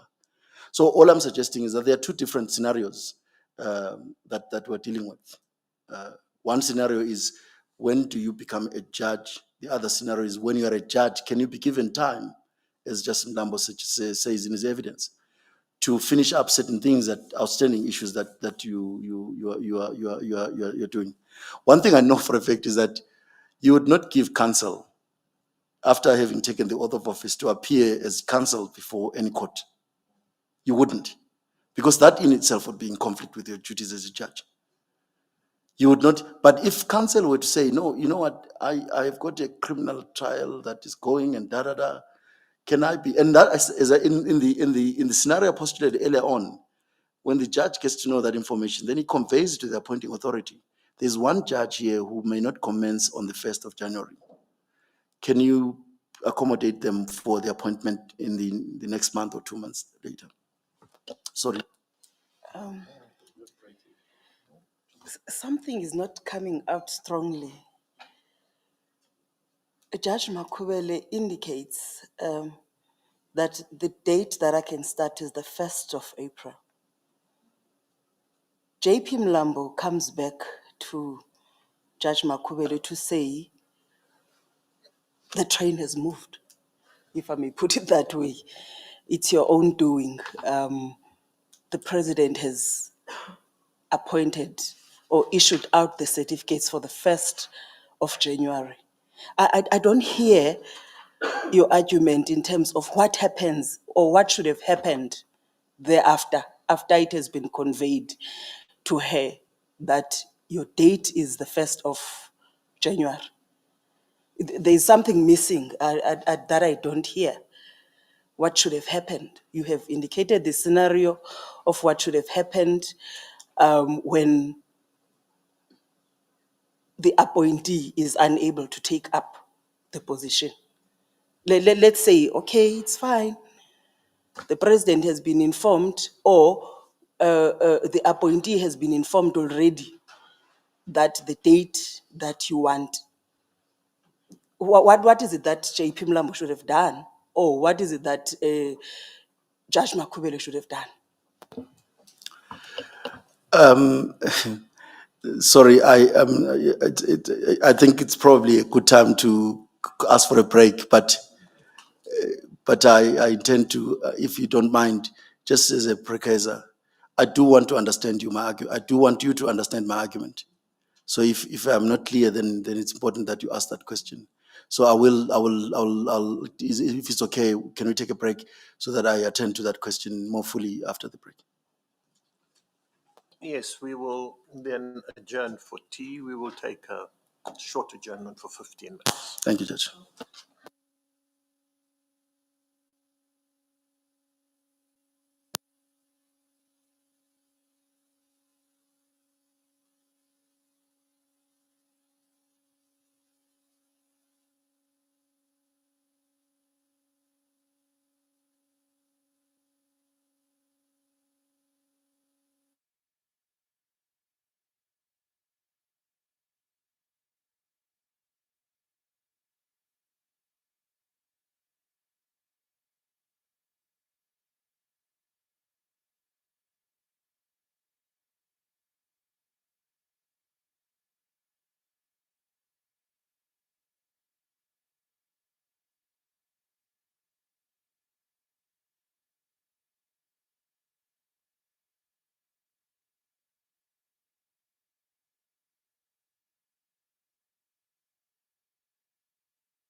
Yes, I'm ready.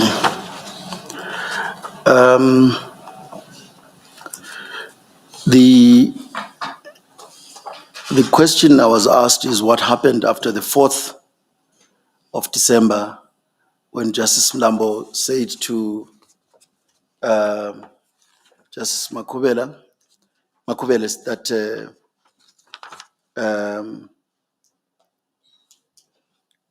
that the president had already made the appointment. If you recall the evidence,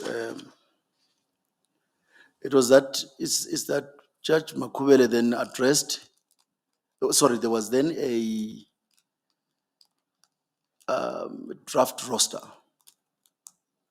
a duty roster which Justice Mlambo issued, and that roster is referred to in the letter of the JSC by one Mr. Chilwane,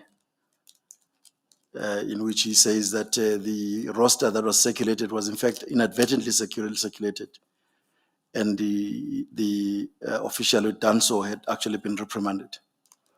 After that letter, Justice Makhubele wrote to Judge Mlambo and said to Judge Mlambo, please put my placement on the roll on hold until we have this discussion about my starting date. You recall that? Ma'am? Yeah. But I think it's probably better to speak through the evidence in the transcript. If one goes to volume 6, I may recall from page 159, you will see there your question was locked on the evidence given by Mlambo on that in that first paragraph. I think we can take it for record purposes that she was more forthright in an email of 4 December when she said, I've thought long and hard because I've written to her on the 23rd of October and said, well, put on email what your reasons are about that matter. And she did not come back to me. She only came back on the 4th of December to say, I can start, and still not say why and what, and that is when I responded and say, well, unfortunately for you, the president has already appointed you. Yes, and Maliga then says, Judge Mlambo, just to follow up on your response, one of the questions put to you by the chair, about when did you pick up Judge Makhubele's indication on the question of the starting date? And he says, I would like to make sure your evidence is captured correctly on this issue. May I ask you to go to page 6 of the same bundle? At the bottom, obviously, comes with her. We've dealt with it yesterday. And then it goes further and says, and can I ask you to look at paragraph 2? We've established that the email comes from on October 20, and then which is 3 days or so after your directive, and she says, I would like to have further discussions with you regarding the starting date of my appointment. Do you see that? And he says, yes. So I take it that you are aware that she has some issue to raise with you regarding the starting date as early as October. Yes. I'm aware, I mean that discussion started before the interviews. It confirms again that discussion started before the interviews. Maliga then says, Judge Makhubele has tasked me to place this on record and ask you to comment that when she asked you, she talked to you about the inability to take office on as 1 January 2018, she did indicate that she was also involved in a matter where she was senior counsel leading a junior in the Constitutional Court. Then Judge President Mlambo says she mentioned that, but her main reason was with the tribunal. And when I asked for her if there was a date, because I said if there is no date, that cannot prevent you from starting, give over the brief. And then says, yes, I understand that she did raise with you the fact that she has an appearance to make in the Constitutional Court. Then Judge President Mlambo says, if there was a date and there was no date, she mentioned that that is correct. Yes, then Malega says, Judge Makhubele has also asked me to place this on record, that when she met you in December, so she refers to a meeting in December, you did talk to her about the question of the court role that you had prepared or will be preparing. Do you recall the discussion between you and her in December, or the question of the court role? Judge Mlambo says, no, I do not remember us talking about the court role. Then Malega says, when she testified, she will deal with her recollection of the meeting. And then Malega goes ahead and says, where according to her, you talked about the court role, and she would indicate that on that discussion, you did reassure her that you will rearrange the court role. Then Judge President Mlambo says, no. There was no issue of me rearranging the court role because her name was not there, and I expected her to start, and I expected her to come and take the oath. So no, I do not think the discussion happened about me rearranging the role, because nowhere in any of these papers is there any indication that she asked me to rearrange the role for her. Is there indication that she asked me to rearrange the role? And then Malega goes and says, all right, we now know from your evidence. That is as of 1 December, Judge Makhubele did not take up office. Mlambo says 1 January, yes, 1 January, my apologies. Did she come in to take the oath? No one was expected to perform, no, sorry. Then Mlambo says, she did not come in for the oath. No one was expected to perform any duties until the start of the term, which was later in the month. That was in reference to whether she could have come in January to take the oath of office.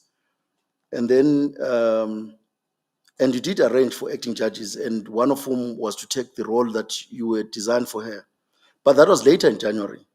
I understand, not in December. I understand, and that is where I would like to explore. So in January, did you rearrange the role? Then Judge President Mlambo says, yes, as an acting judge. Yes, but I think let me make sure we do not lose the context. This was after that meeting where I had to recall her to say, why have you not come to take the oath? On your recollection, when would that meeting have happened? I think that meeting happened anytime from the second week of January. For the second week, then Malega says from the second week of January. Then Judge Mlambo says, I can go back to my diaries, but it is going to be a laborious thing. Right? I think what is important there is that Judge Mlambo himself does not recall the evidence, that he didn't recall the specific date, but he recalls vaguely that somewhere in January, there was a meeting. And then he says, Malega says, no, certainly we would not be holding you to a specific date. We just need an indication. And the point of the estimation we're looking for is that in January, you did arrange for an acting judge to take over the role. Then Judge President Mlambo says, after I met her and got the clearance demonstration that she's not prepared to do her work as rostered. And when did that acting judge, I think it was Judge Wanless and Mayor, when did one or both of them take office? They took office after they were appointed as acting judges, actually the same role that Judge Makhubele was in. Is it fair to say that they would have taken office in January? Yes, in line with the roster that I had issued. We can go back and check the roster when the term started, you know. And then there's a discussion. So, I mean, the question really is that there's interaction between Judge Makhubele and Judge Mlambo after the 4th of December, when Judge Mlambo said, unfortunately, the president has issued. Remember, Judge Mlambo was very gracious to Judge Makhubele because he never closed the door on her. All the communication that we've seen, he did not close the door on her to come and talk. Even the letter that she wrote to say that the president had already made the appointment. He says, let's talk. Let's meet later on. Of course, the meeting would have been about exactly that point, that she's not able to start the position.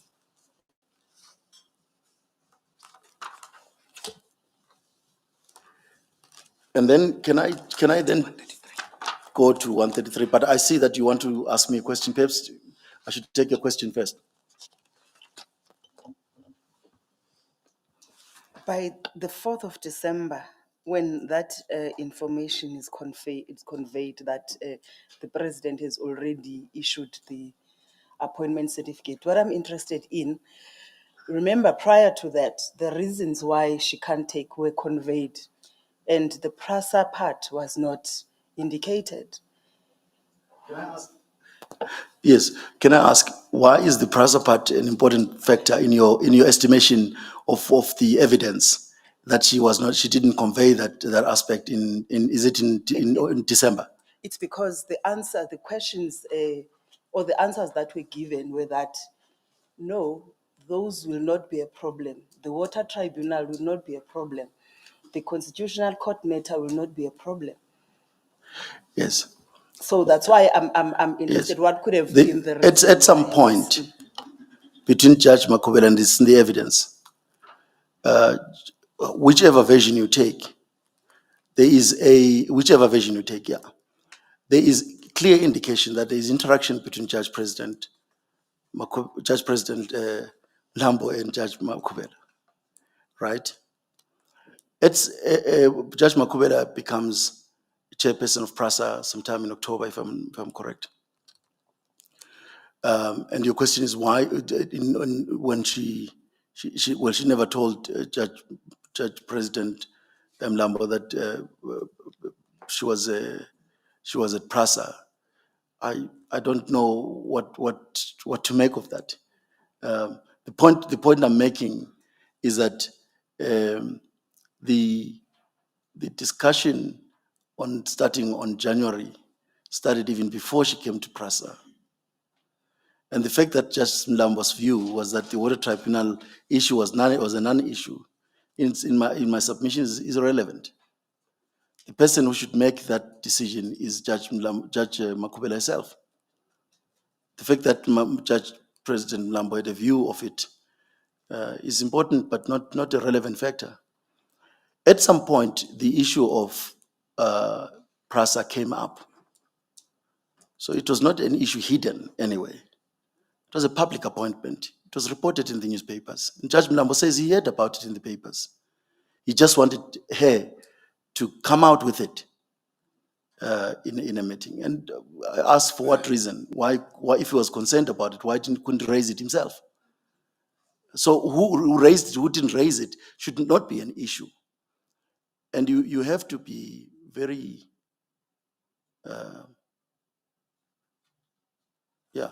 I know that my learned friend, Mr. Bishop, suggested yesterday that there were credibility findings made against Judge President Hlophe. It's incorrect. I was involved in the case, so I know that the judges preferred, the tribunal in that matter preferred the evidence of the Constitutional Court justices. They make no adverse finding whatsoever on Judge President Hlophe. No adverse, not one adverse finding was made against him. And that was part of the complaint we had going further, which was that, but if you didn't believe Judge President Hlophe's evidence, you didn't disqualify it as being a lie or improbably, why then did you prefer the Constitutional Court judges? Because now you have left both versions credible. But we understood why they did that.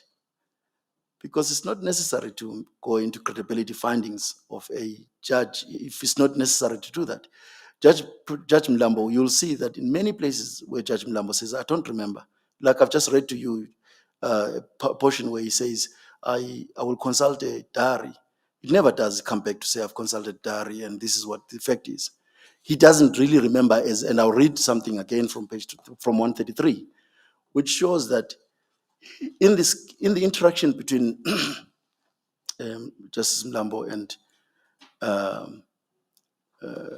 Justice Makhubele, there was a level of informality that was based really on their relationship. She would call her Nana by her name. She never called her by different names. I mean, he would call her Nana in just to show that the relationship was pretty an informal relationship. And you will see that the Judge President did not testify here with a a minute book where he said, no, we sat down, we had a meeting, we took minutes. This is what the minutes reflect and all that. There was a level of informality, almost consistent with collegiality that goes in between judges. So when there are versions that do not meet, we should not be excited about them. We should just look at whether it's reasonably possibly true that these versions are genuinely inconsistent, but they're not reflective of one telling a lie and the other telling the truth. It's just a matter of, can they recollect their matters properly?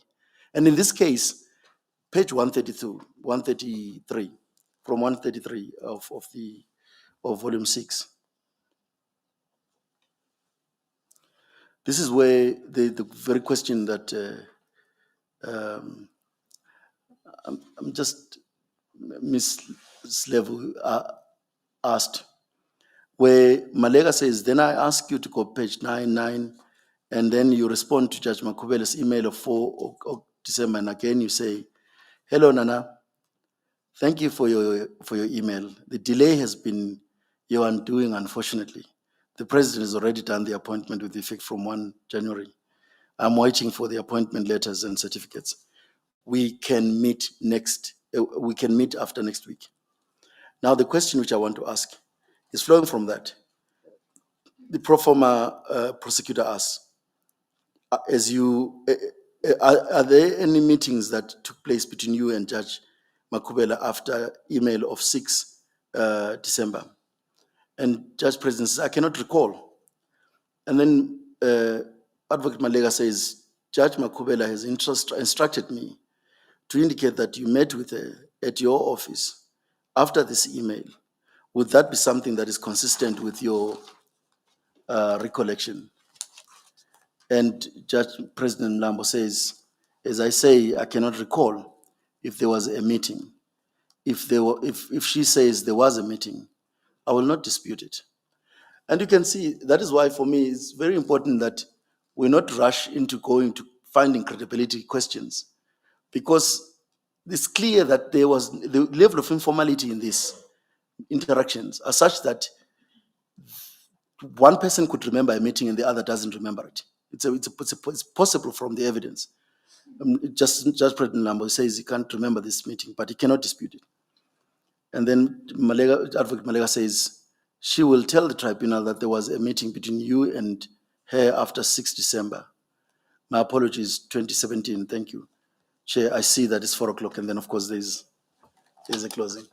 So I'm just saying, on this sequence, and just dealing perhaps finally with the issue of the recollections of the January meeting, as according to Judge President Lamba, I think I've dealt with that extensively. All I want to say about that, the evidence of Judge Mlambo, is that there are two alternatives to that. He's probably correct in content of what was discussed. Right? His recollection of the content of what is discussed is correct. But what is not correct appears to me to be the date.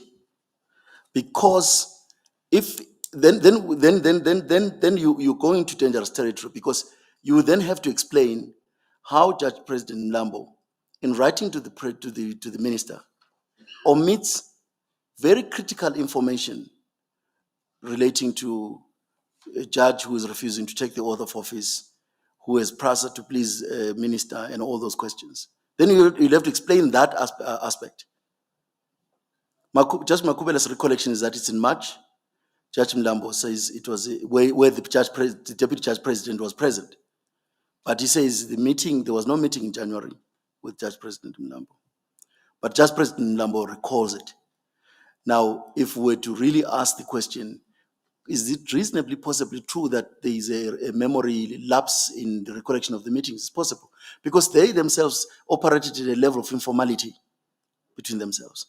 No specific dates are given unless you get them from the specific letters or emails that are gotten. Anyway, so that is what we. I just want to just put a finger on the last point that you've mentioned. If there's a doubt about the meeting in January, as testified to by Judge Mlambo. And isn't that cleared up? Because he had to appoint judges to take up Judge Makhubele's role, so to speak. And he couldn't have done that later than the middle of January, because Judge Makhubele had to be present at court as far as Judge Mlambo was concerned. As per the roster, I don't know if you follow, but Yes, the I do question follow you. is, so when Judge Mlambo says that there was a meeting with Judge Makhubele sometime in the middle of January, that is supported by events that happened outside the meeting because he had to replace her. Yes. Yes. But I think you, with respect, you also must accept that the discussion that she says was reflected in that meeting is not referred to anywhere else. He doesn't record it to the minister's letter. And that is our concern. The concern is not, I'm less concerned about Judge President Mlambo's recollection of the meeting per se. There may well have been a meeting, according to Judge President Mlambo. I'm concerned about the content of what he says was discussed in that meeting. And when you look at that content, and you look at the subsequent events as according to the president's point, you look at how Judge President Mlambo conducted himself after the meeting of a discussion in which he had plainly says that we're not okay with this conduct. When he writes the letter to the minister, that's not what he says to the minister. And I'm saying, try and resolve that kind of question. It's a very difficult issue to resolve if you are interested in finding people's credibility. Because that in itself shows that we could ask many questions about why them. And in fact, Advocate Malega did ask those questions, why it was not reflected. And the answer is unsatisfactory. You can't say in answer to a question, it was unsatisfactory to respect Ms. Level. Because, and as I'll tell you why it was unsatisfactory, because Judge President Mlambo says it was an official reason. What is official about that reason? What is an official reason? There is no official reason there. But I'm not there because I accept entirely that the level at which these two engaged is a level of informality that one could remember things that were not remembered. I mean, it doesn't matter what Judge Makhubele's views were. In fact, Judge Makhubele says there was no meeting, right? The submission I make is that if the meeting of January did discuss that she was refusing to take an oath of office, that's not borne out by the subsequent conduct of the judge president, who has a duty, as far as is a legal duty, constitutional duty, to report a judge who is refusing to take an oath of office. So we can try and make big issues about this thing. It's not a criminal trial. I mean, people must try and just relax about this level of wanting to be precise where the evidence is not precise. Mlambo does not recall precise dates. Makhubele does not recall precise dates. They may remember conversations that happened. And that is what the tribunal ought to, they must then address the question, is it reasonably possible true that this could have happened? Is it reasonably possible true that, Judge Mlambo would have said to Judge Makhubele, you misconducting yourself. How can you go to corrupt people coming here and all that, and then not reflect it in the minute to the minister? What would have been the discussion there between the two of them? All I'm saying is, do not be trapped in the idea of trying to find Makhubele guilty of lying as put by the other side. There is a possibility, many possibilities, in the imprecise evidence of Mlambo himself that can tell you. And I want to emphasize the informality of the discussions between the two of them.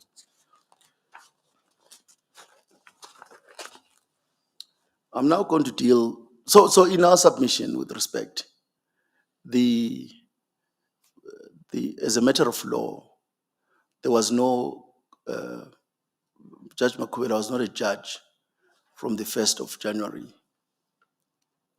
She was a judge from the 1st of June. And we've set out the reasons why she was not a judge during that time, January to June. Much is made about the fact that at some point she went to Mlambo and wanted to reassume her duties on the basis of the 1st of January appointment letter. Well, can we accept that she was frustrated? Simple. She had decided, okay, I'm getting out of these positions. And according to the discussion that was taking place, she was going to be a judge in April. And this was not coming through. The president wasn't signing, and she wanted certainty around it. Is that something that is acceptable? You know, she was just frustrated by the fact that the certainty around her appointment was not coming through. Now, Judge Mlambo was correct in refusing to bring her in, because Judge Mlambo was correct that she was not a judge at the time. Because if she was a judge, that would have been incorrect for Judge Mlambo to refuse to get her to take an oath. So it cuts both ways, that when she in fact acted in accordance with that minute of January, Judge Mlambo specifically refused to have a taken oath of office based on that particular minute, because Judge Mlambo accepted at that time that there was a different process in place which would give certainty as to when she is actually appointed.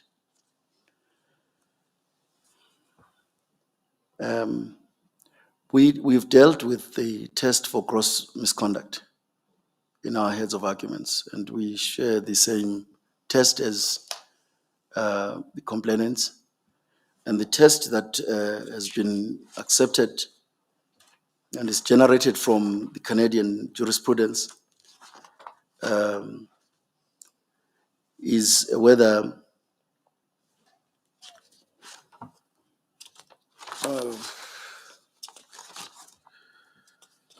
sorry, I must just find that test.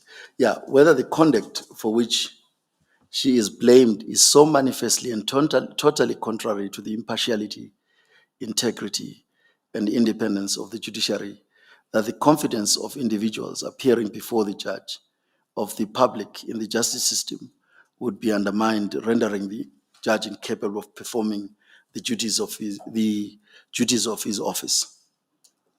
And if you look at that particular question, I mean, is she unable to perform her functions as a judge independently simply because she was not a judge, even accepting, I mean, sorry, she was not a judge between January and June? I mean, can it be said that the honor submissions that she was not a judge, that would fall away? And I mean, my learned friend Mrs. Milano will deal with the part two of how that test would apply. But we've dealt with that test extensively to demonstrate that if you apply that test, you'll find that is a matter of law. And here you have to resolve the question of the two appointment questions and refuse my learned friend's invitation to ignore that there are two appointment processes that appear to have taken place of Judge Makhubele. You've got to give an interpretation that makes sense of what the conduct of the president was, precisely because the president speaks through the papers, and the papers tell us that the process of appointing her started when representations were made to him, and he accepted that those representations could be considered by him even after having the appointment a minute before him. He accepted that those representations could be entertained by him. Once the president indicated that he was considering the request for an appointment later than the 1st of January, then you could not in good faith suggest that there was a binding appointment, a valid appointment, beginning on the 1st of January. Let me just pause there for a minute. We know that there was an appointment for the 1st of January. That is that common cause. Sorry, it's correct. Now, the appointment of the 1st of January, what happened to it? In a way, the moment Makhubele refused to be appointed on the basis of the 1st of January, that was the end of it. The president had to decide whether to insist on that appointment taking effect or to accept the representations that were being made to him about making the appointment start at a later date. Now, so the appointment for the 1st of January would be dependent upon whether Judge Makhubele accepted it or Yes, not. yes, Is that yes. that's what you're saying? That's what I'm saying. Now, we know she didn't take the appointment for the 1st of January. Yes. When was that conveyed, either to Judge President Mlambo or to the relevant authorities? On the evidence. On the evidence, it appears to have been first conveyed to Judge President Mlambo on the 4th of December, when Makhubele said to Judge President Mlambo that he believes that her appointment should be for April, and that it was in the interest of the bench that should be so. But as a formality to the president, it was conveyed at the time when the judge president conveyed in a formal communication to the minister the circumstances of Judge Makhubele and her representations. And that would have been towards the end of That January. would have been towards the end of January, yeah. And I think the opinion would also assist when the opinion was taken in and when there were meetings. All that, just the steps that were taken as soon as a formality was triggered. Let's see if I've got that clear. That as far as Judge Mlambo is concerned, on the 4th of December 2017, it was already clear, as between him and Judge Makhubele, that she could not take up the appointment, or she would That's not correct. take up the appointment first. That's January. correct. Then what do you make of his response? Well, as they would say in English, or in Afrikaans, that it was a fait accompli. It's too late now. No, but that's not the only issue that he said. He said, let's meet. I know that it's an interesting point, but he says, it doesn't just say it's a fait accompli, it's done. He says, let's meet. Then just read this whole response. He says, well, it's your fault. Now, not getting back to me earlier, the president has already made the appointment.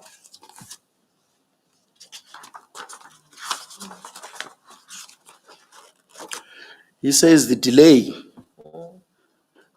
is your undoing, unfortunately.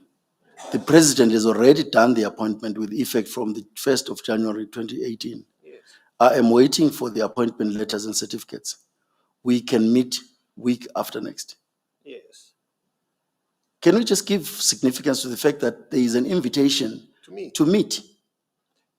Now, but what do we say about what goes before that? Unfortunately, the appointment is already No, that's made. the judge president. He was conveying a fact Yes. that had happened. But there are two facts that have been conveyed. Yeah. The first one is an appointment by the president has been made. The second one is that Judge Makhubele was not taking that appointment for the 1st of January. That was clear. Yes, no, that it was clear from her. Yeah. But No, I think from everybody. well, but then why the precursor to we shall meet?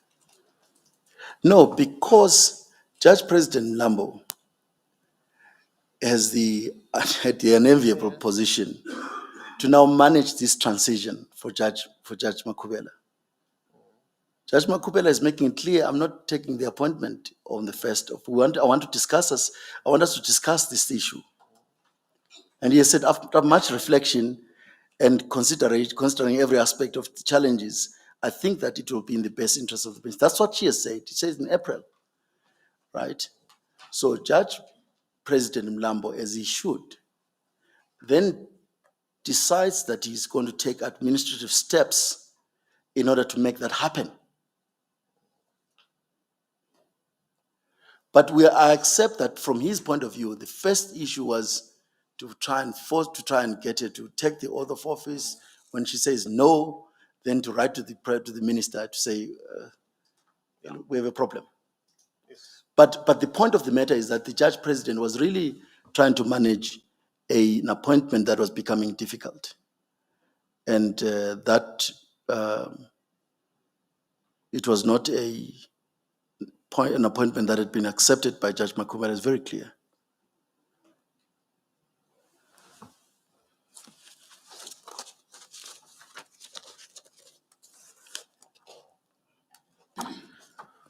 I will stay with my heads of arguments on the issue of whether the president's power was functus, because I think there is no question about it, and so I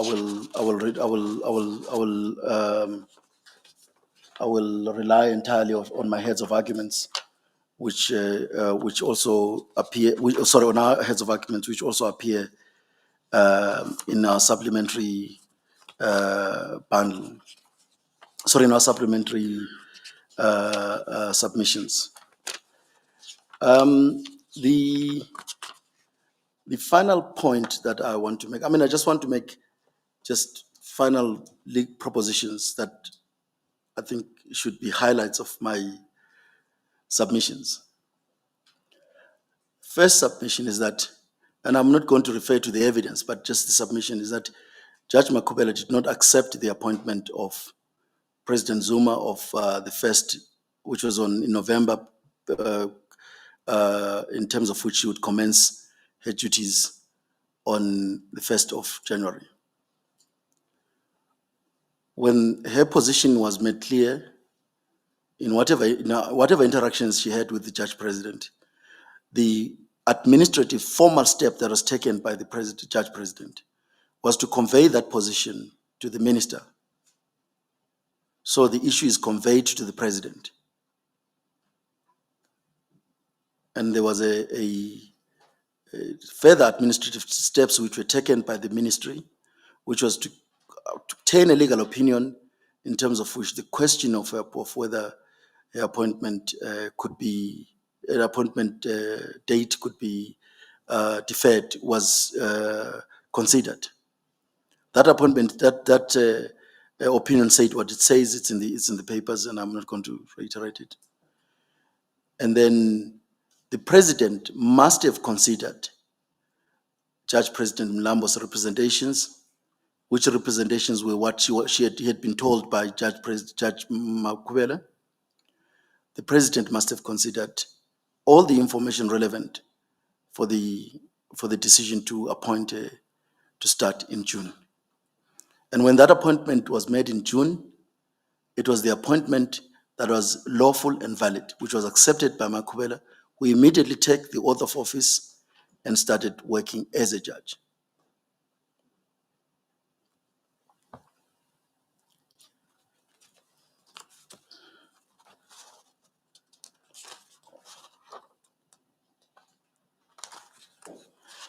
And I would, as another highlight, I would urge the tribunal to not accept the invitation to call Judge Makhubele a liar. There is no evidence of a lie. There is an evidence of differences of recollection, and I would also urge the tribunal to consider her evidence together with the affidavits that are in the record. Her affidavits in which she explains all these allegations are dealt with in affidavits. And the fact that it's in an affidavit is quite easy. It's also very important. So you can go to the affidavit and look at what she says in an affidavit and what she says in evidence in chief. I would then urge the tribunal, in line with this duty, to hold a process that is fair that advances the interest, the dignity, the independence, and the impartiality of courts and the integrity of the judicial office, to extend to the judges that were involved in testifying against each other the presumption of integrity. And when they do so, they don't readily accept that one was lying and the other wasn't, simply because the evasion was not put to the other.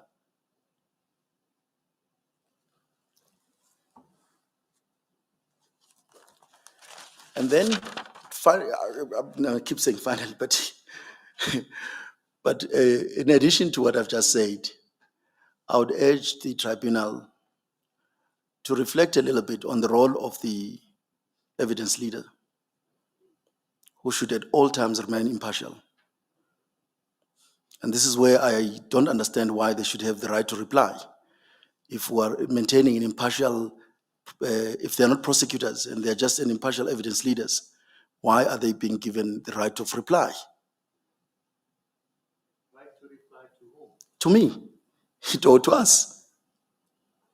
We haven't got there. Oh, we haven't gotten there yet. I thought it was referred to in chambers yesterday. No, it was mentioned yesterday in chambers, but I accept that once I've raised it as a formal position, then you can reflect on it a little bit. But I'd like you to reflect on it and see whether or not it accords with the tribunal role to place the evidence leaders in a position where they are, in fact, antagonistic of us.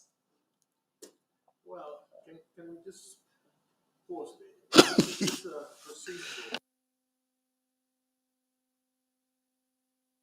Sorry. You have in your opening remarks raised certain,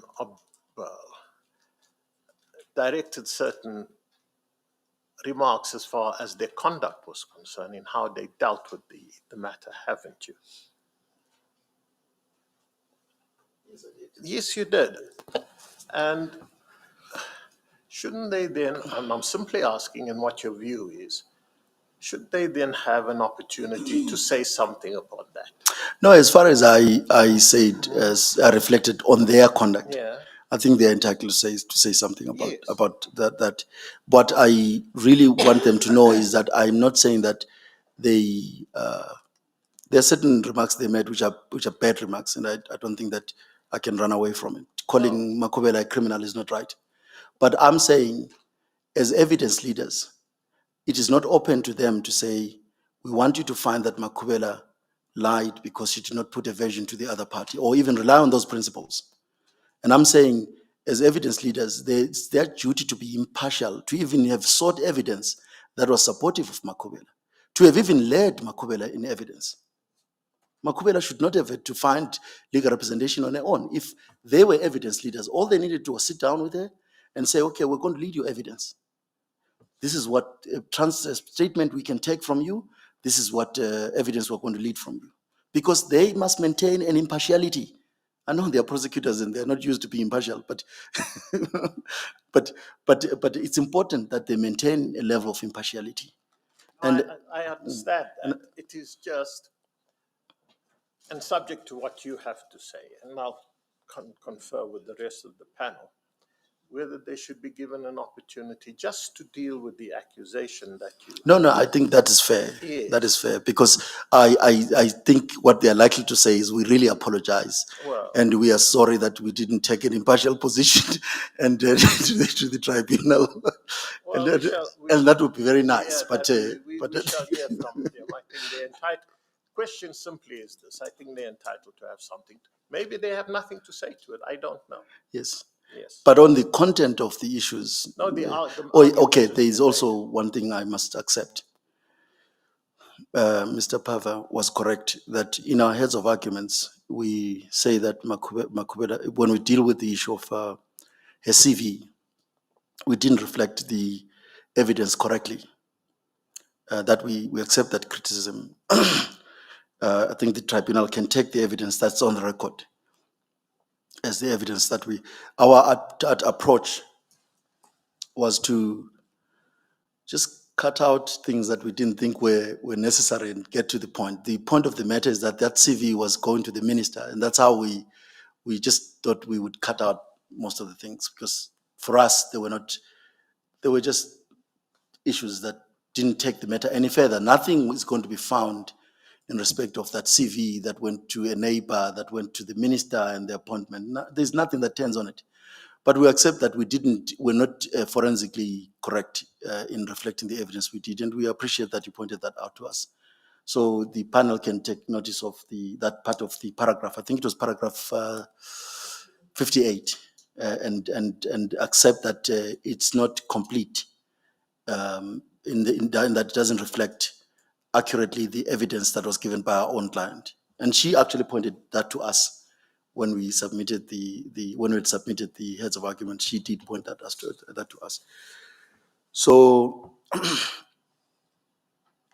then, of course, the second issue would be whether, and I accept that my learned friend for the complainant will have a say on this one. Do they even have a right to be core evidence leaders?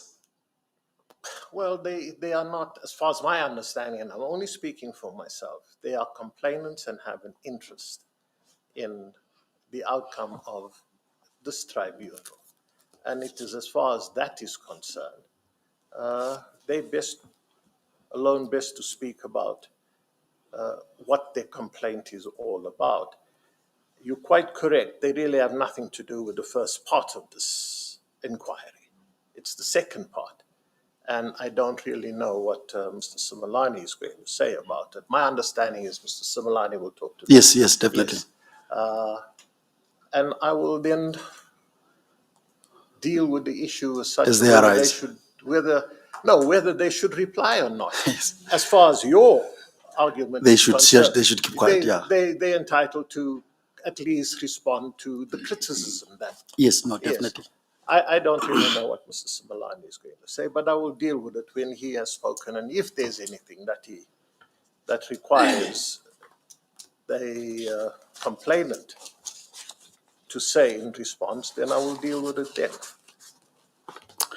Is there anything further? The last, the very last issue, I appreciate. I appreciate the time you've given me to make the submissions I've made. We stand by our heads of arguments, and we really urge the tribunal to look at this. And I asked the question earlier on: how do we clean up this situation? Because that's what you're doing. You're cleaning up the situation. So there's a if you have to find Makhubele guilty, of course you must do it. But if you are not finding her guilty of misconduct, then we would urge that there are certain terms and words that have been paraded here that really make it difficult for her to hold her head up high and be a judge that we expect her to be. Because this terminology used to describe her, criminal, flirting with corruption, they are not terms that ordinarily should be used without. I mean, but I'm saying that should never. No, but I'm saying if you find that there is evidence like that, that's your duty to find that evidence and make those remarks. But I'm saying there isn't, and if I'm correct, then I would urge that you say something about those words in your final write-up, so that we start restoring the dignity of the person whose rights have been violated so gravely through a process that was supposed to simply hold her accountable, but now she has to answer to criminal charges and all that. Actually, finally, I will also not deal with the issue of jurisdiction, but just to say, to the extent raised by, and Mr. Simelane will touch on it as he deals with the PFMA and the other allegations of criminality and all that. You are not sitting here to investigate criminality. You are not sitting here to looking at financial misconduct. You are not sitting looking at corruption. You have to look at what the test of gross misconduct says you are looking at, whether the conduct alleged is such that she cannot exercise judicial power, and there's no public trust in her ability to exercise judicial power impartially, independently, and with the requisite integrity. I thank you for your time. Unless there are any further questions, Well, those are my I'd submissions. like to, Chairperson, just briefly. You make a request to this tribunal, Mr. Masuku, to go into what is the role of the evidence leader here, inter alia. But can you show me where do I find that in our terms of reference given to us when we were appointed to this matter? Are we to look at the role of the evidence leader? Won't we be acting outside the scope of our appointment as tribunal members if we're going to look into what is the role of the evidence leader? And make a So finding? you'll find that in the Act. I think in the rules to regulate procedures before Judicial Conduct Tribunal. It's in Section 7, 9. The evidence leader may cross-examine any witness called out on behalf of the respondents, re-examine any witnesses called in terms of sub-rule, re-examine witnesses, and it says a lot. It also gives the respondent the right to do exactly the same thing. But they are called evidence leaders for a reason. They're not called prosecutors.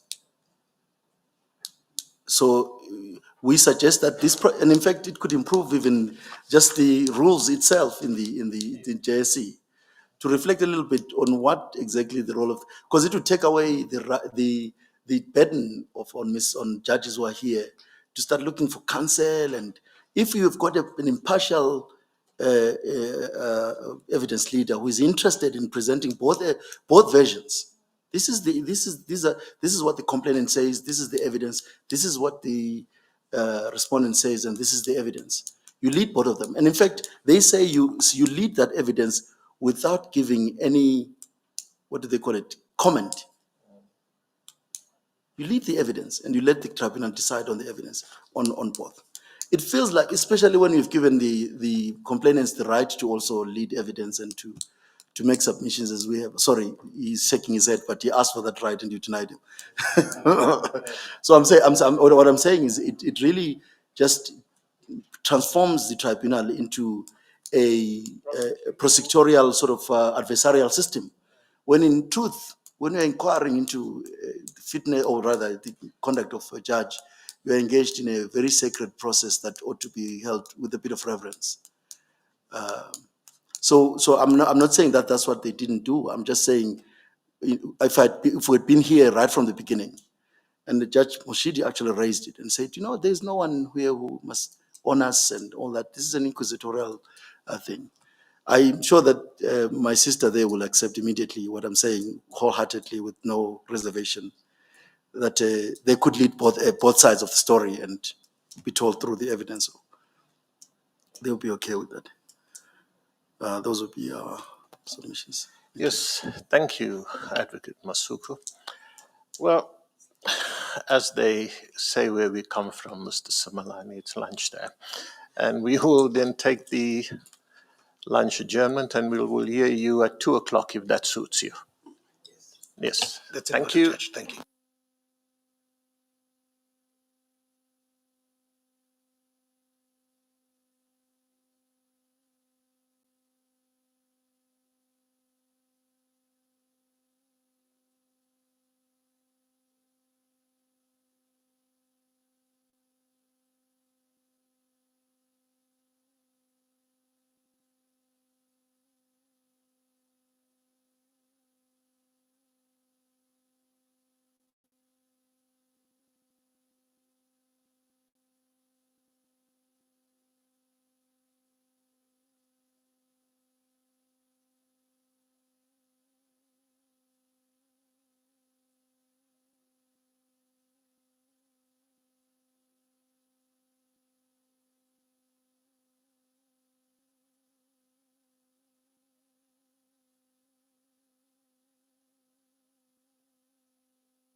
Yes, Mr. Simelane, you on.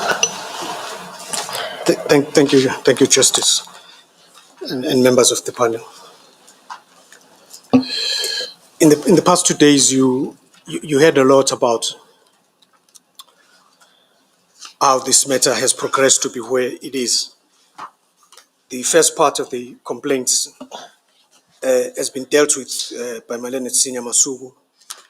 I'm going to be dealing with the many aspects that relate to the PFMA and the conduct attributed to the respondent as a member of the EBOC, the Board of Directors.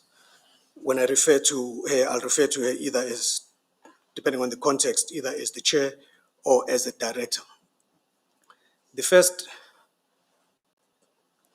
part that I thought I should address you on is the context in which those charges have been formulated with respect to the legislation itself. I think there's two issues, there's two pieces of legislation that apply in this case. The first is the Companies Act. PRASA is an entity. It is a private company whose sole shareholder is the minister. It is governed in terms of the Companies Act as it is amended. So what that means is that once one is appointed on the board of PRASA, like the chairperson, the respondent was, as interim chairperson, she became a director in the normal course like any other director. And as a director, directors' duties are outlined in the Companies Act. There are fiduciary duties, there are responsibilities. And their responsibilities are to the shareholder, primarily, and to the company itself. With respect to the responsibilities to the shareholder, it's for obvious reasons. Shareholders are the ones that invest money in a company. They are the ones who inject capital. And because they inject capital, they have voting rights and they dictate who sits on the board and they influence how the company is run. So anyone who is on the board primarily follows the instructions of the shareholder. That's their boss, that's the mandate giver. And on injection of capital, returns are expected. The fact that PRASA is a state entity is no different, same expectations. So when the respondent was appointed as interim chair, she was effectively appointed as a director and she was designated as a chairperson in the interim. And as soon as she accepted that position, in terms of the Companies Act, she owes her duty to the company and to the shareholder. So with reference to the point made that she didn't want to disappoint the minister, that's the context in which it must be understood. Minister as a shareholder and as an appointing authority and as the provider of the capital to be invested in the business and for the business to invest, and therefore the shareholder needed at all times to be kept comfortable in the manner in which the affairs of the company are being conducted by the directors. And in this case, the respondent is one of them. That's one context. With respect to their obligations when they fail to meet them, fiduciary duties kick in that the directors owe a fiduciary duty to the company. And what that means is that they act in the best interest of the company. They don't have a conflict of interest personally in the conduct of the affairs of the business, and they act in good faith. It's been alleged, and I'll deal with it later, that in the settling of the claims, the interim chairperson undermined those fiduciary duties. I'll deal with it later, but those are the fiduciary duties, which attract consequences should they not be met. If there's a contravention of those fiduciary duties, a director can face litigation personally if the company suffers any loss, as the case may be. So when one is appointed in that position, it's important that it is understood that that individual, in this case the respondent, as a director, had to deal with that particular situation. The other context of this particular complaint is the PFMA. I'll also deal with it in detail later, but the PFMA is the Public Finance Management Act, which is basically the legislation dealing with the financial aspects of management of public monies in institutions or departments, as the case may be. And the large part of the attack on the respondent is with respect to the PFMA. So I'll start with the former, with the Companies Act. In the discussion and presentations and evidence led, you would have been taken through and heard expressions about delegations of authority. The point I want to raise about the delegations of authority is that we must be reminded where delegations of authority come from. So in other words, when the directors of a company perform their functions, what is the source of the authority? The source of the authority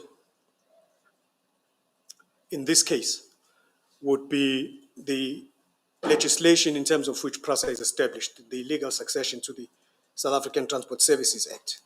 That's the legislation. It's a 1989 legislation. It was later amended. And in that legislation, there's an important clause. It was there in the 89 Act, and in the subsequent Act, I think of 2008, it was there. And it's section 24. And it says that, and this is where it gives authority to the board. It says the affairs of the corporation shall be managed by a board of control of not more than, in the first legislation it was 10 members, in the amendment it was 11 members. But the critical part for your consideration is that the affairs of the corporation shall be managed by a board of control, which means the power and the authority to run PRASA lies with the board, and only with the board. So where did the You delegations come in? you submit that knowing that at that time the board of Judge Makhubele did not have their own delegation of authority. The evidence before us is that it was operating under the previous board's delegation of authority. Are we together? Maybe together, that point, Justice Moshiri, I'll deal with. It's not something you should concern yourself about. At this point in time, now understand, I'll deal with it. At this point in time, the issue is about where the authority comes from, because a large part of the dispute raised here is a contest for influence within PRASA between, in this case, the respondent and various officials, the three officials the two officials at least that were mentioned here. And I'll explain the context of why, when you look at it, you should look at it in the proper context. I've indicated section 24, it's the same in the amended legislation. What the delegations of authority do, it's the board giving its power, delegating its power to the officials. There are various officials to whom the delegations are given, including Ms. Ngoye, including the acting group CEO, Zide, and a number of other officials. The delegations are common cause, and I don't want to waste too much time on them. To the extent necessary, I'll take you to the specific ones. So when they exercise their delegations, it is tried that the delegator does not give up the power, doesn't lose the power. So in other words, it's conceivable that the delegator and the delegatee can exercise the power at the same time. It's not an issue that is not understood in the sector in which it is applied. So in this case, therefore, if it is clear that the framework is that the board and the directors run the company and they've delegated some of their authority, those to whom the delegations are given can run those aspects delegated to them. But it doesn't take away the authority of the board to also act on exactly the same issues. That is the context that I've set up. That is the context in which I'd like these issues to be understood and considered going forward. Now, the charge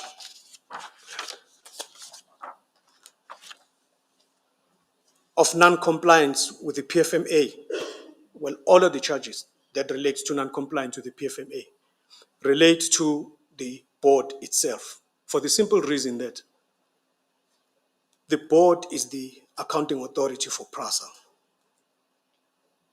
The board is the accounting authority for PRASA. It is not the respondent. Section 49 of the PFMA tells us, it says the following at 49.1. Every public entity must have an authority which must be accountable for the purposes of the Act. Then it says at 49.2, if the public entity has a board or other controlling body, that board or controlling body is the accounting authority for the entity.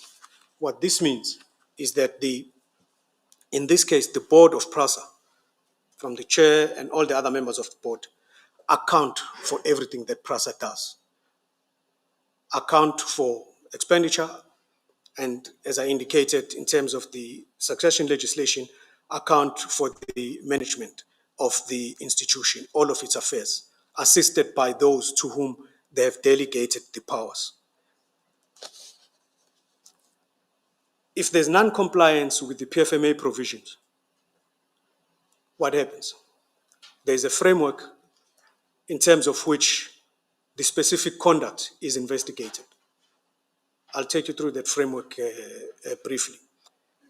That framework provides for each alleged conduct to be investigated, each alleged conduct investigated, evidence-led, and the report and findings made in relation to the accounting authority responsibilities to fruitless and wasteful expenditure, as the case is in this case. In this case, you know that it is the respondent that is alleged and is charged with fruitless and wasteful expenditure, and the respondent is referred to as the accounting authority.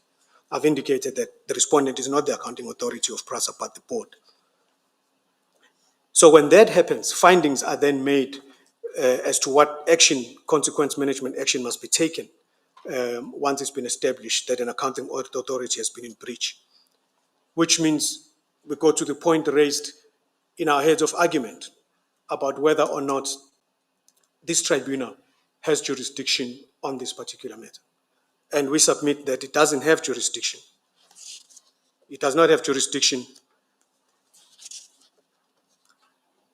for reasons already covered in the first part of the charge, which is that the conduct involved in the second charge does not relate to judicial conduct. It was not conduct that occurred in an instance where there was judicial activity, and that argument has been led.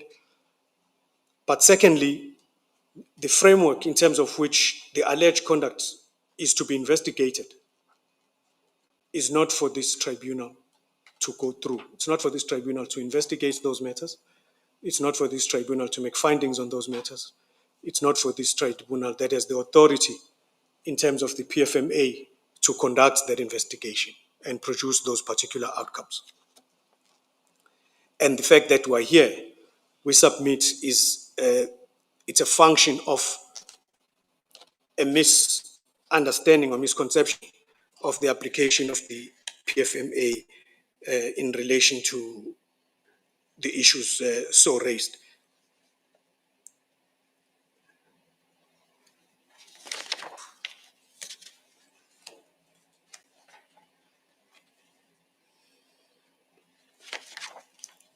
It was raised with respect to the first charge that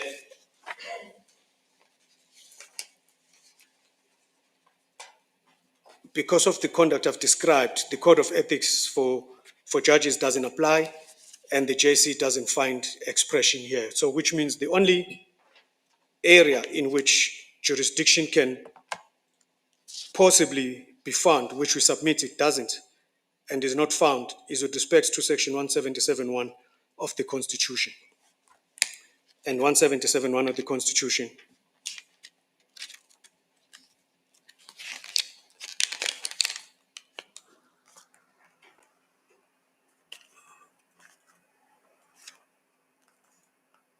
talked to a judge who may be removed from office if the JSC finds that the judge concerned suffers from incapacity, is grossly incompetent, or is guilty of gross misconduct. Incompetence, incapacity, or gross misconduct in this particular case, in relation to Justice Makhubele, doesn't apply because the respondent at the time was a director of a company performing functions in terms of the Companies Act, therefore had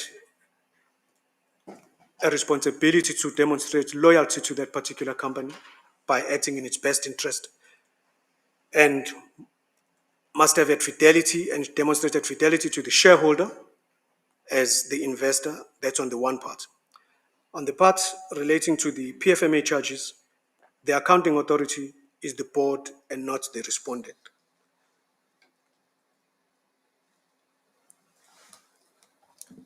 Fruitless and wasteful expenditure, and in this case, the fruitless and wasteful expenditure relates to not the actual amounts that were settled in the claims of about 50 million or slightly more. The fruitless and wasteful expenditure, as I understood the submissions correctly, is that it is the money that was spent by PRASA in the litigation to recover those. The framework in the framework for fruitless and wasteful expenditure,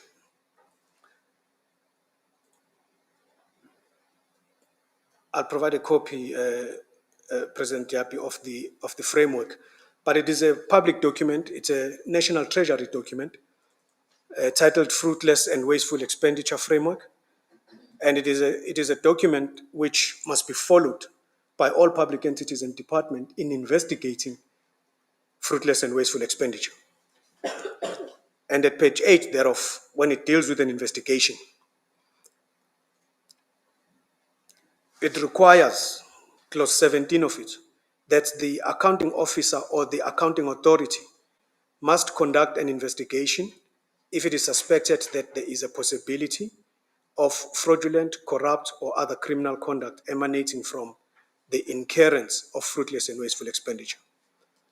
Clause 18 of it says, the accounting officer or accounting authority must, upon suspicion of a fraudulent, corrupt, or other criminal conduct, refer the fruitless and wasteful expenditure matter to a function performing investigations in order to establish the facts about the transaction and to obtain recommendations on the next steps to be taken.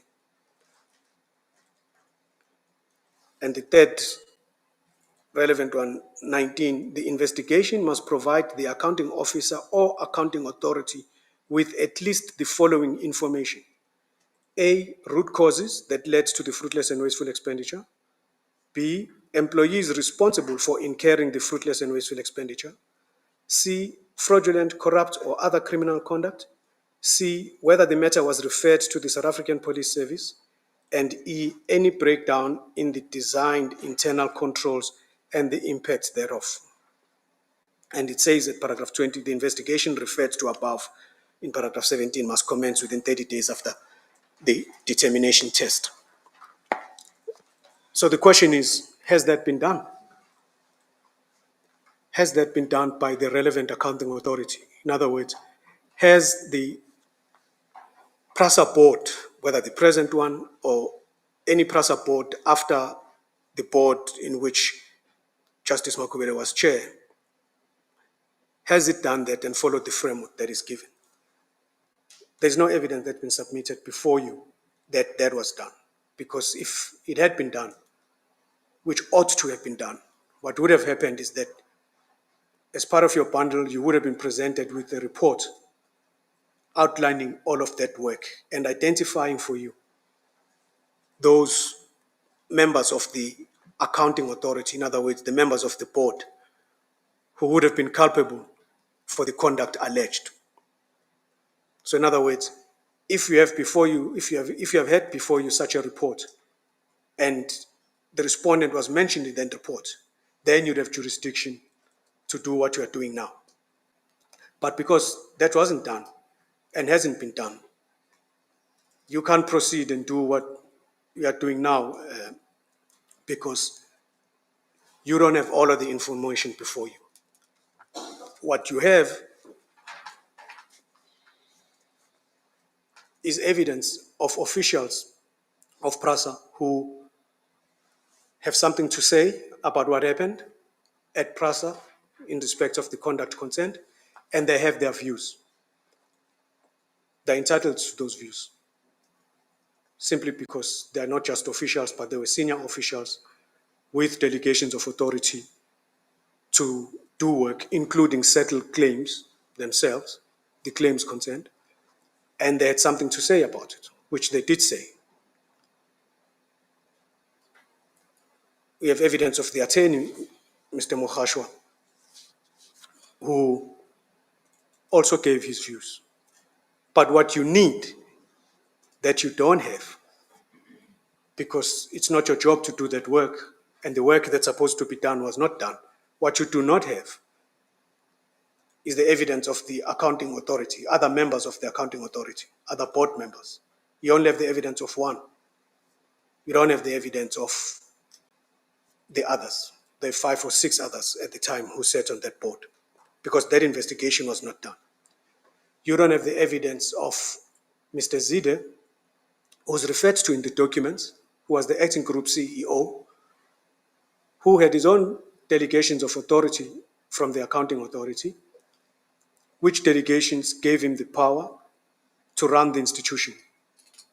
Mr. Tingiswayo, Ms. Zide, sorry, Mr. Tingiswayo, Ms. Ngoye, were executives whose line of reporting led to Mr. Zide, not the board, not the accounting authority, and more importantly, not the respondent. Their line of reporting went as far as Mr. Zide. You don't have the evidence of Mr. Zide and the members of the board because of the reasons I've just described. So what you're being asked to do in this forum is that you step into the shoes of the accounting authority, which would be tasked with conducting this investigation, to establish if for each of the conduct alleged, the identification of the culpable individuals. You are being asked to step into the shoes of the investigation referred to in the framework for fruitless and wasteful expenditure. We submit that you should not accede to that invitation to do that work. And in any event, even if you did, we submit that that would be unlawful. You would not have that jurisdiction. You do not have the jurisdiction, and therefore you cannot do that. We submit that the matter ideally should end there. The matter ideally should end there. There's been an incorrect identification of the accounting authority. It is said it is the respondent. I've read to you the PFMA. It is not the respondent. It is a board. I've indicated that the investigation that is required to be conducted to determine whether or not indeed this fruitless and wasteful expenditure has not been done. So more than half of the real story, nobody knows yet. There is just innuendo, there is suggestions, there are allegations. All of that are not a problem, provided they're going to be thoroughly investigated and the root cause identified. They're a problem when they're used to then place charges, then make findings, attracting consequences for somebody who is not responsible for those allegations. There's also an important reason why the investigation must first be thoroughly conducted and findings made, because findings give different directions. One is that that fruitless and wasteful expenditure can be condoned.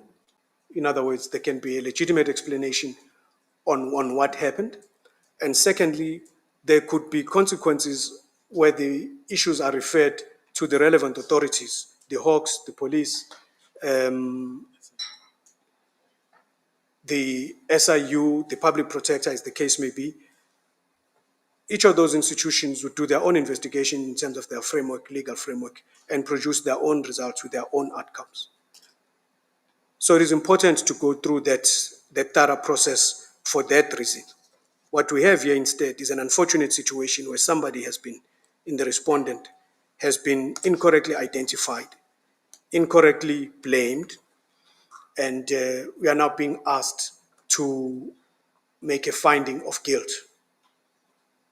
We submit that the cart has been put in front of the horse, and this matter should be taken out of this forum and be taken to an appropriate forum. As a matter of fact, a check on the SIU website, and you can take judicial notice of this, I submit, will tell you that there is an SIU proclamation, Proclamation 43 of 2024, which proclamation is for the SIU to investigate all matters of PRASA, starting for the period 2010 to 2024. It's a huge mandate. And those investigations are currently underway. In other words, the investigation into the very same issues that you've been asked to consider is underway. The respondent is one of those, by virtue of having been a chairperson at the relevant time, is one of those who would be investigated and whose conduct that is here would be investigated, and ultimately the outcomes would be pronounced. That is why this forum should not be looking into this matter, amongst other reasons that I've described. Now, on the specific acts themselves that are alleged, it's been alleged that the respondent only focused on the CIA matter, or the CIA claims. Advocate Masuku indicated why it's unfortunate that that charge has been framed in that way. First of all, a director of a company with the authority to run the affairs of the institution is entitled, where the board deems it necessary, that certain aspects of the business of the organization be looked into by a board member. It's not uncommon that non-executive directors take charge of a specific issue. At least we know it's not unlawful in terms of the Companies Act. It's not unlawful. At the relevant time, PRASA was reported on in the media for a variety of reasons, many of which were unpleasant because it was about a number of transactions that that institution was involved in. All of that led to some of the officials of PRASA, including the respondent, appearing before the Zondo Commission later, the State of Capture Commission later. So what you're being asked to do is make a finding that in focusing on the CIA claims, the respondent acted incorrectly. She didn't break the law, we submit. There's no investigation that she broke the law. There was nothing wrong in focusing on the CIA matters if it was identified that there was a need to do so. In this case, when approached by reporters to settle these claims, the respondent looked into the issues, identified the issues, and acting in the best interest of the company, considered them with Zide as the group CEO, and having discussed or reported on these issues at board, went ahead and settled the matter. The investigation that I referred to earlier will identify whether or not in doing so, there would have been anything unlawful in terms of the PFMA or any other law. Now, in terms of the PFMA, there's nothing wrong with that because it is the day-to-day affairs of the institution that she was part of managing in the context of that particular transaction. And more importantly, she did so together with the group CEO, about whom not enough is said when it should, because that is the person who was charged with the day-to-day running of the institution and managing the staff, and to the extent necessary, giving feedback to the board. So in giving feedback to staff, the group CEO would and should have ensured that staff are kept up to date, not necessarily make them happy. It's not his job to make them happy. That's how the hierarchy of an institution works. You don't have to make your staff happy if decisions are being taken at an appropriate level. In this case, the engagements with respect to the settlement claims were being made at the right level, at Group CEO level in terms of discussing with the chair, and at the board level in terms of the interim chair being involved in those discussions and finding solutions. The merits as to whether or not it should have happened, it should not have happened, I submit with respect that this is not the forum at which that kind of issue should be brought to bed. Why? Because it is subject of an investigation, and that investigation must be finalized. Even if it was not subject to an investigation, you would first need to be told what is wrong with it, what is unlawful about it. You won't find it anyway because it's not unlawful. It is not unlawful. And in the context of settlement claims, and the settlement claims and the settlement agreements that are concluded on a daily basis, and more often than not, if not almost all of them, they are settled on a no-fault basis. No-fault basis for the simple reason that parties, both sides, look at their own personal challenges with respect to the business they have to run. PRASA, then and now, is in the business of doing important public work. In the scheme of all of the work that it has to do, management is entitled to take decisions about what to spend its time on. At the time, and the relevant time, such consideration was placed on these settlement claims. There's evidence of the respondent indicating that the claims were looked at. At the time, she thought the concessions that were made were serious, and they placed the company at a disadvantage, and having regard to those concessions, and in order to move forward as an institution, these are the kind of claims that the settlement of which was possible. That's the context of how those settlement claims were arrived at. And the involvement of Mr. Zide as the group CEO was to provide to the chair important information from the company about those claims. Whether he did that in the manner expected or in the manner alleged, maybe it should have happened, is a different story. And that on its own would be subject of another investigation to assess whether or not he acted incorrectly. Now, the settling of those claims was done, was finalized, and yes, there were actions later after the sheriff processes to get back those monies. But at all material times, when those claims were entertained, there's no evidence that's been led that the respondent did that work for personal benefit. There's no such evidence. And there is no evidence that she had any untoward intent towards that. And yesterday, on behalf of the complainant, it was indicated that there's no allegation being made that the respondent was corrupt in any way, because in truth, she really wasn't. So to the extent that there is an attack on the fact that there was a settlement, on the charge, we submit that it is not the respondent who must answer to the charge.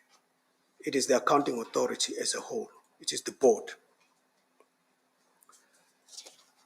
To another charge that the legal unit of PRASA was marginalized,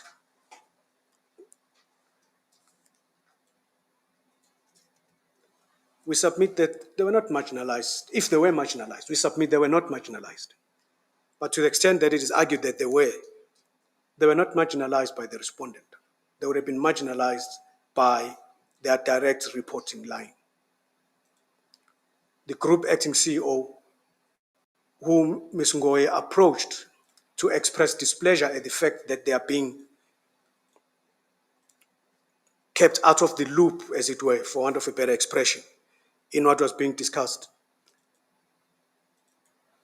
At the relevant point, ought and should have raised with them and given the necessary explanations as their manager that the matter was being attended to by the board and that's why it would be resolved. There's nothing unlawful there. Ms. Ngoye and Mr. Dingiswayo are entitled to be unhappy about not being kept in the loop. But the responsibility for running and handling that process on behalf of management and on behalf of the executive committee of management was Mr. Zidis. That is where, if at all, any marginalization occurred, took place. It wasn't the respondent. The charge is incorrectly put to the respondent, we submit, because of a lack of proper appreciation about how the framework would work. Mr. Similani, sorry, I'm not going to even apologize. I'm not going to wait for you to finish. This is inquisitorial, and I'm doing that right now. You can't tell me to wait until the end. Are you saying that we must make a finding and we must ignore the emails that we have seen emanating from Judge Makhubele to the staff or the financial department, putting pressure for the payments to be made? We should ignore all of that. And complaining to POTAs that at the delay and tell people to settle this matter, not the matter, the payments, attend to the payments. We must just ignore that completely. Not even an attempt to violate the PFMA.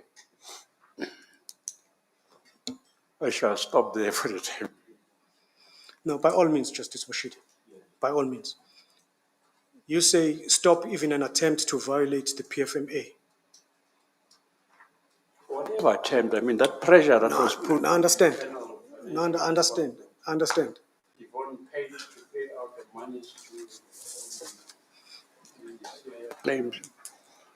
Now understand how I see it in that you context. characterize, indeed, Justice Moshidi, understand how you characterize that activity. You characterize it as pressure. You characterize it as an attempt to violate. I'll start with the second one. It cannot be an attempt to violate. It's either there was a violation or there was no violation. The PFMA charge, if indeed there were to be such a charge, it is a charge that would say the accounting authority is responsible for that. We submit that's not the case here. The respondent, having settled or contributed to the settling of the claims together with ZD, in other words, the management of PRASA, even with some unwilling members, having done that, and the board being informed that there was such activity and there was such claims, it would be up to the board, if it was uncomfortable and unhappy with that work, to take the appropriate action of investigating the respondent alone, because as the accounting authority, the board would investigate one of their own for that if they're unhappy with it, and take the necessary consequences going forward. It is the duty of that board to do that. And if the board were at one, which it was with the respondent on this, the board would suffer consequences of an investigation, which I submitted earlier, ought to be the kind of investigation taking place, not with respect to this particular forum.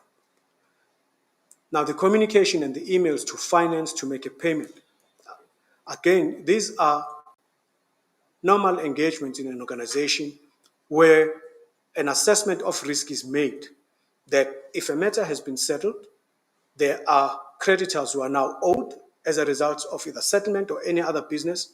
Staff must do the necessary and process the work that has been submitted to them. That's normal in any organization. You pay creditors within 30 days if you're owing people. You pay creditors within a reasonable time frame if there's an engagement on an invoice or any other matter. But you do what you are legally bound to do based on the information before you. We submit with respect that this forum cannot characterize that as pressure, because at the time, there was already settlement reached. Whether or not one was happy with, like Mr. Tingiswayo and Ms. Ngoya, about those particular settlements, but the settlements were there and they needed to be paid. So if the respondent then engaged with finance with a view to having those settlement agreements given effect to, and giving effect to by payment,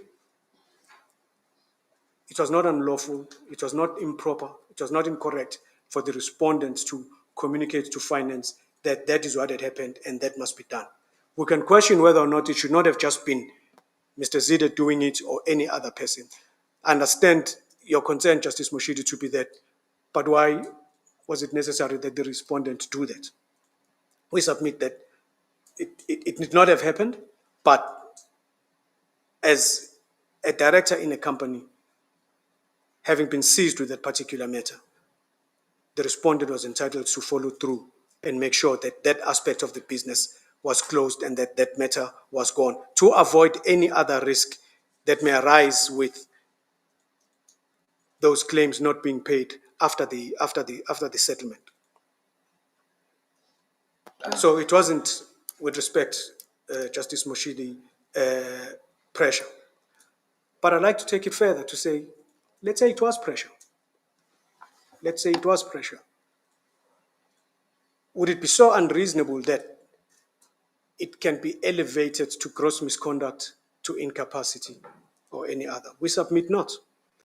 We submit not. And that in an environment of that nature, a pressured environment and the external environment would contribute to the kind of pressure that would be in that area, in that space, such that the chair would be entitled on behalf of the board to take the actions that you took and report thereon.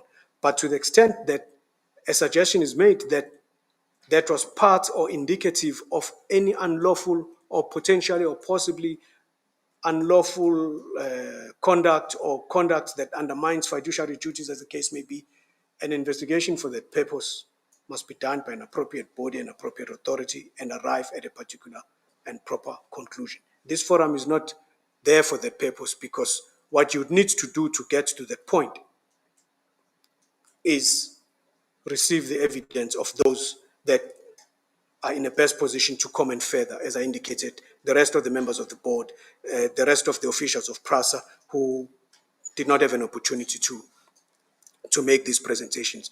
But the evidence as presented is unfortunate that it leads to that kind of view. That's not the picture you should see. The picture you should see is the picture I started with, the context of a board that is intent on running the business of the institution as best as it could under the circumstances. Yes.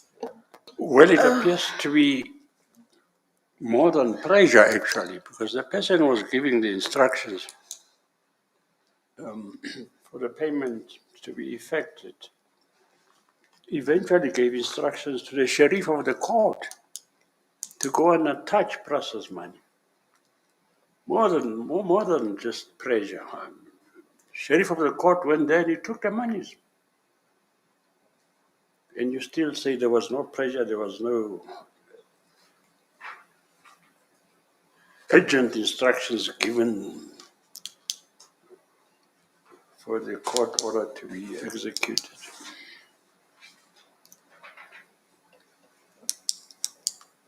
In any event, I hear what you say. Let me go to the other submission that you make, and that is that the finding we can make, because of your point of us not having jurisdiction to entertain this aspect of the complaint, we must make a finding that yes, as a tribunal, the matter came before us, it involved the PFMA. Sorry, our finding is that we have no jurisdiction, we can't pronounce in the matter, and send the finding back to the JSC. Is that the general terms of your submission? That's the kind of finding we can make, because we lack the jurisdiction to deal with this matter. It's a legal issue, Justice Moshidi. It's a legal issue, and that is whether or not we have the legal competence to engage in this work. It's a fair question to ask, and it's a fair question for you to consider whether you can take action. And to take action, I've indicated already that you'd have to locate yourself in section 1771 of the Constitution. And we submit you cannot be located there, because this conduct, which took place in a different environment, is subject to investigation, by the appropriate authorities. You can say that you don't have jurisdiction, but you can comment that the matter be referred to appropriate authorities. You can opine about where the matter ought to be and ought to be dealt with, but that you can give attention to those aspects of it that don't fall within your jurisdiction, and you make a finding about that. We submit with respect that you cannot do that. Well, you mean we should make that kind of finding whether or not the alleged perpetrator was a recommended judge for appointment or a judge already. I know on your version she was not a judge at the time. Yes.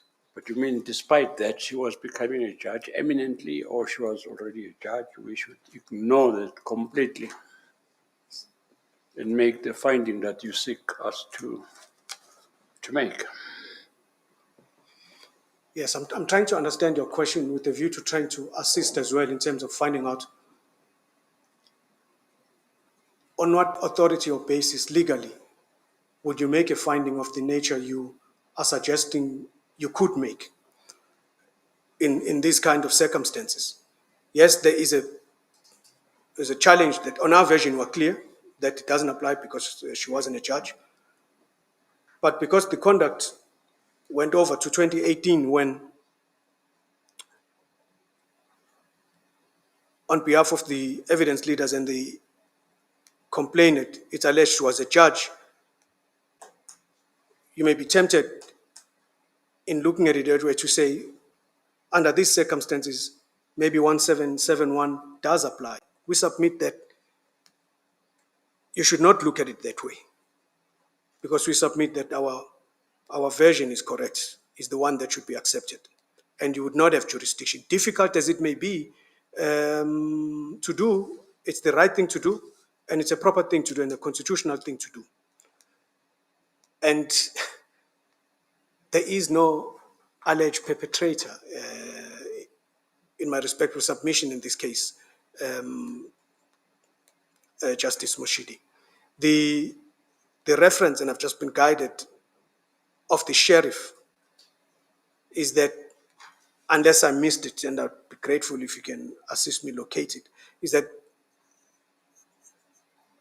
the sheriff acted in the normal course of sheriff's work, and that the attachment of the account was in the normal course pursuant to the settlement of those claims, and that the respondent did not just assist the sheriff, but give an instruction to the sheriff to go and do that. So with that, it can be understood and be accepted that the sheriff just did what sheriffs do when points have reached that particular situation, and the sheriff then went ahead accordingly, but not at the instruction of the respondent. Oh, well, then we may differ about the procedure, but many years in practice, I don't know, unless the law has changed, once you get a judgment and you get a warrant of execution, you instruct messenger of the court or the sheriff. They just don't say, oh, next week we've got this warrant we got last month against Prasa. We'll see to it when it turns comes. But attorneys will normally write to the sheriff and say, we want the money, go and attach and remove, we have an auction or whatever. There must have been somebody pressing behind the sheriff to execute here. Yes, there must have been. Been a matter of routine, after 2 weeks or a month. Look at the list of outstanding warrants for execution, then go to Plaza. No, indeed. Make room for us to differ. Not long been out of practice. Even then, it wouldn't be the press attorneys would have given such an instruction. Certainly, CIA would. Oh, absolutely. The plaintiff's attorneys would definitely do that. That's the entitlement. It's just that if I thought I heard you, Justice Musidi, indicating that it was the respondent who instructed the. No. Yes, that's the point. Maybe I made a mistake. No, I understand. Yeah, I'm no, you did open say the respondent. to be No, I understand corrected. that. Yeah, no, indeed. I understand that. Yes, ma'am. Thank you. Proceed with you. Unless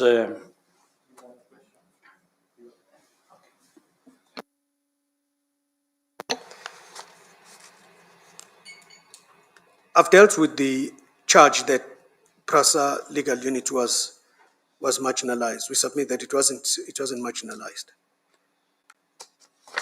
On the charge that there's a termination of the mandate of the attorneys, I think on behalf of the complainant, it was indicated yesterday that that's not the charge, so I will not deal with that. Suffice to remind the panel that when the board was seized with the findings of the Auditor General regarding procurement processes, including the appointment of the panel, it was the board that took a decision that the panel content be suspended and that any legal work be procured via the normal supply chain, in the sense that if there's a legal matter that needed to be heard and dealt with, management approached that by way of a supply chain process procedure, which Mr. Dingiswayo and others at PRASA were uncomfortable with because of the administrative nightmare and the agency sometimes with which legal matters needs to be dealt with. I think he gave those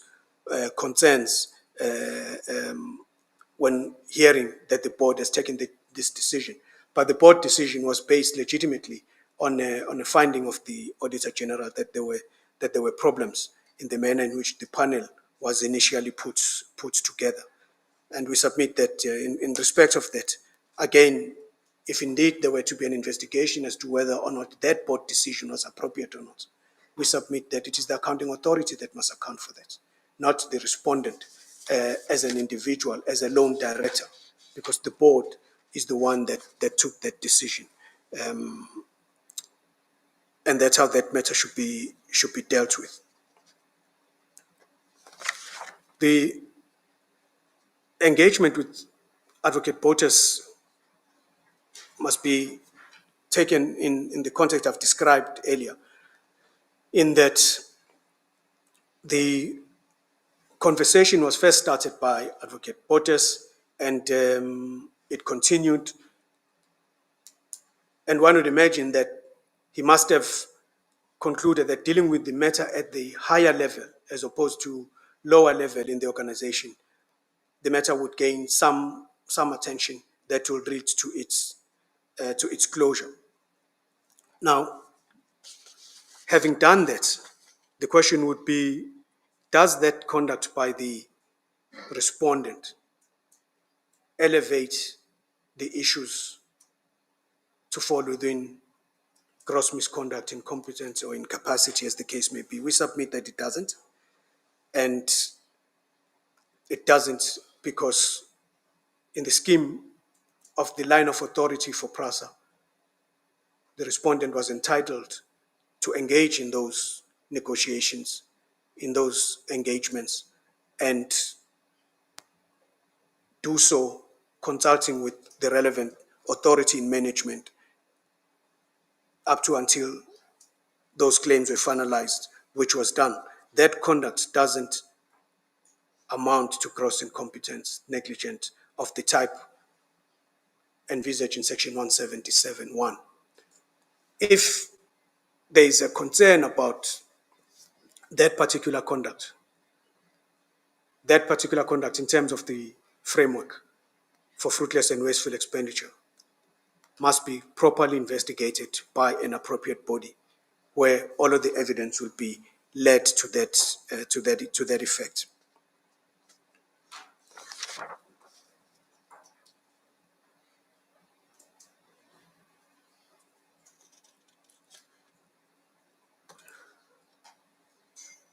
That also applies to the charge that the respondent entered into a confidential settlement agreement with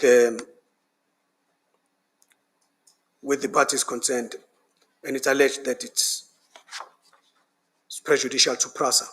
I think the issue there is about the confidentiality clause. We submit that the confidentiality clause you'd find in any settlement agreement, and it is to protect the parties in the settlement against any one of them or any third party accessing the information they shouldn't access, and that there's nothing untoward with the confidentiality clause in that respect. But if indeed there are questions raised about the manner in which those settlement agreements were concluded, about whether or not they're really truly beneficial to PRASA, as a former director of the business, the avenues available in terms of the Companies Act, and with the PFMA, the avenues available in terms of the current board conducting an investigation or any other institution tasked with conducting an investigation to do. They can do that, produce a report, and then come back and appropriate action taken accordingly. Similarly, with the charge that the respondent frustrated PRASA's attempts to resist the enforcement of the settlement. In the scheme I described earlier, President Yabi and Justice Moshid and Ms. Levu, if you look at it in its proper context, you would have to say that this board, in the manner in which it dealt with the issues, specifically this one, there may be others, this board acted so out of kilter, so recklessly, that it contravened the Companies Act. When looking at that, even if you feel very strongly about that, that you can call them all perpetrators, you would have to say, if you were to take action, does it fall within your scope of authority? Would you be able to do that? With respect to the respondent, we submit not. But would another party say, in terms of the Companies Act, you are liable, there were losses incurred as a result of your conduct, you should pay? Of course, they'll be open to a damages claim. Of course, there would be. But not in this forum. Strong as or passionate as the complainants may be about the conduct, yours is simply to answer the question, is this conduct falling within Section 1771 of the Constitution? Is it ours to deal with? We submit it is not yours to deal with, it is for somebody else to deal with. Not that it will never be dealt with by this forum, but should, after an investigation, a report come back that places you correctly within Section 771 of the Constitution, then at that stage, and at that stage only, you would have the necessary jurisdiction. But with respect, not now. Well, can I just interrupt here? When you say the inquiry should go and we should look at what the board did, we don't have the minutes where the board took a decision that these claims should be settled. All we really have is the evidence of Judge Makhubele. Do you follow what I'm saying? You say we should look in terms of the PMFA towards the board. Where will we find what the board decided? The issue, Justice Yapi, is this question. Who is responsible to account for the conduct alleged in these proceedings? Who is responsible to account? The PFMA tells us who's responsible to account. The PFMA says it is the accounting authority that must account for this. And it goes section 50, 51, 52, 53, 54 of the PFMA says it is the accounting authority that must explain itself and account, not one individual. The respondent is part of the accounting authority. But what must first happen is that in terms of the framework, the National Treasury framework, the board of PRASA must take all these facts that are alleged here, which I'm sure it already has, conduct an investigation first, and reach whatever conclusion where the investigation takes it. It is this forum won't get those minutes until that investigation is done, because this forum is not the one where those minutes at this particular point of the processes can be correctly placed. The reason is because the respondent in an investigation by a PRASA board or another authority still has an opportunity to make representations and explain herself together with other board members. The point is that at this stage, this forum just simply doesn't have that investigative mandate. It just simply doesn't have it because it hasn't come here.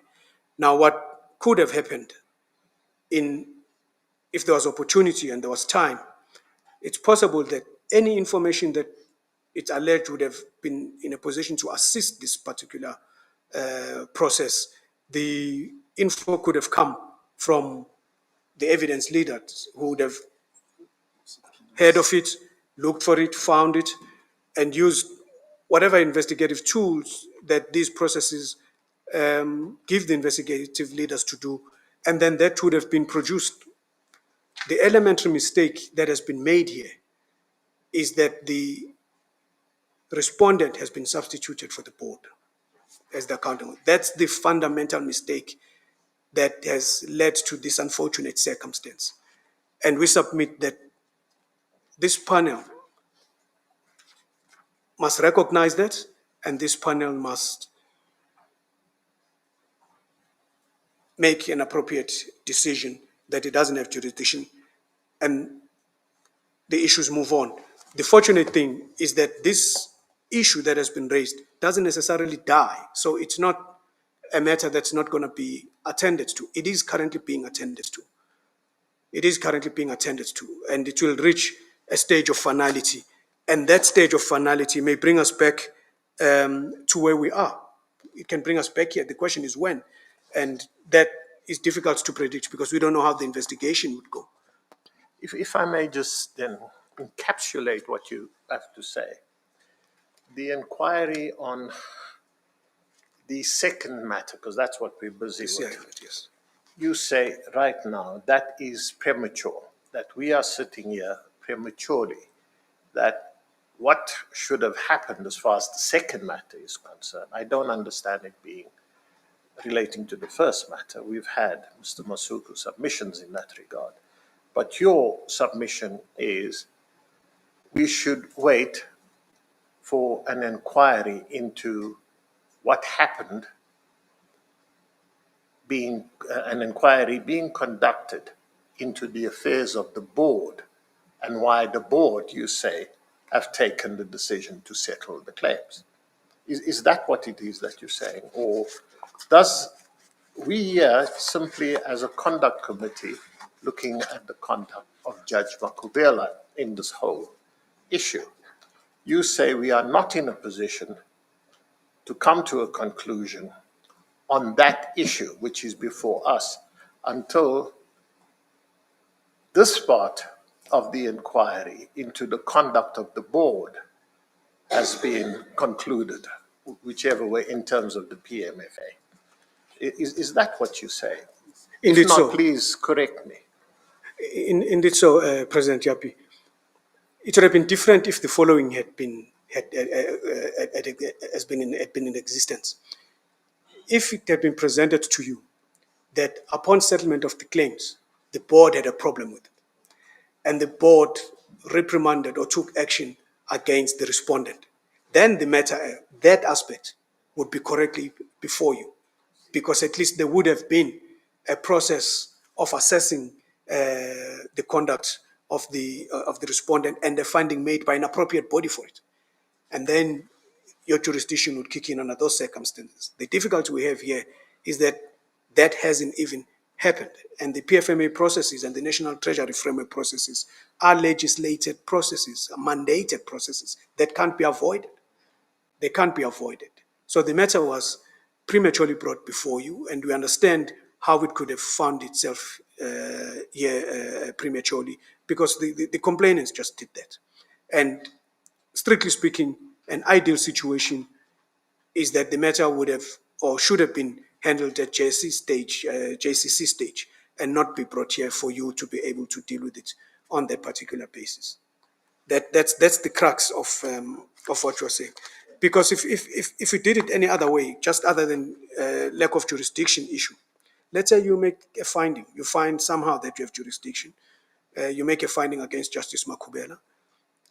At the end of the year, early next year, in the scheme of the financial years of these institutions being the end of March, a report is produced which exonerates her because she's made an explanation. Then we have a bigger problem.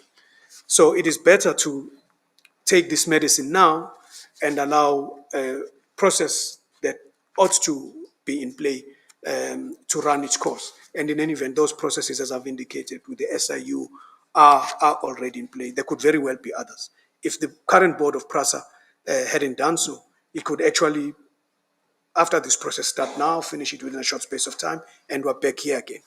So we really are in the hands of the legislative framework. But you would only have jurisdiction in terms of Section 1771 if there is a concluded external process that makes a finding, a negative finding against the respondent. Definitely not before then, not before then, and only because of the nature of the charges. It's the PFMA charges.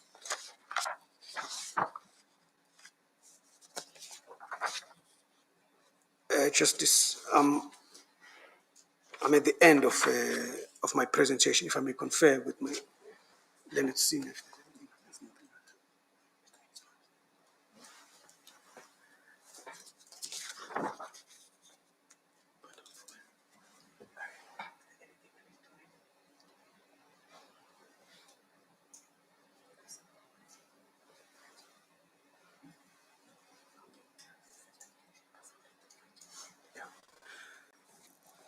President Gabi, may we please have a short adjournment just so that I can take proper instructions. Thank you. Teddy, we'll stand down for 10 minutes. We'll do that.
GRP, I have no further submissions. Well, thank you very much. Is there anything you wish to add, Mr. Masuku? No, sorry. No, there's nothing, but I'll ask for the tribunal to give me an opportunity once I hear what. Well, we don't know, what but the- let's hear Yes. what it is. Yes, thank you. Ms. Harrison, is there anything you wish to say? And if I may point out, it's a fairly limited right of reply, and it's basically dealing with accusations that were made against the evidence leader. And that is as far as I would allow. And if I may deal with Mr. Bishop, nothing really has been said as far as your side of the case is concerned. So I don't think there's any need to hear you any further. President Japia, I did have a few issues that I wanted to respond to that were novel issues raised. If I may just briefly finish, just to be to the assistance to the tribunal and to the extent it's not dealt with by the evidence leader, I'll need about 5 minutes. But I'm in the tribunal's hands. It's up to the tribunal. I'm not asserting a right to reply, but I do have some submissions I think might be helpful if the tribunal wishes to hear them. I think let's just deal with what Advocate Harrison has to say. Yeah. Thank you, Chair. In regards to the allegations that were, I wouldn't say allegations, but comments that was made in regards to the evidence leader, I do have something to say in regards to these aspects that were raised. Chair, if one looks into if one looks into the JSC Act and regarding the parts that deal with the hearing of a tribunal, I would like to take the tribunal to firstly to it's page 322 of the instrumental of the books, the judicial regulatory instruments, and under paragraph 7 there, it states as follows. The evidence leader may, at the hearing before any evidence is adduced, address the tribunal without comment for the purpose of explaining the allegations against the respondent and what evidence he or she intends in adducing in support of these allegations. I just want to start with that one off, Chair. And I want to remind this tribunal that in November 2022, we had a pre-trial conference with the Respondents' Council at that time, and we set out exactly what issues we would be, issues or evidence that we would be leading at this tribunal. And we were requested, I would call it in inverted commas, further particulars, for lack of a better word, and we responded to same.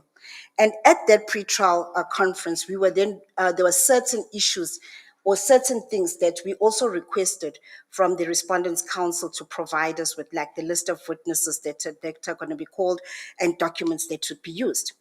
However, there was none such forthcoming to the evidence leader, but be as it may, we continued with the work that we had to do. Further than that, Chair, it also says the evidence leader may then examine the witnesses which he or she intends to call to prove, underline, to prove that the respondent is suffering from an incapacity, is grossly incompetent, or is guilty of gross misconduct, and may adduce such evidence as may be admissible. So that's 7.2 on its own is indicative that the evidence that we are going to lead must be able to prove the allegation that is there regarding the conduct of the respondents.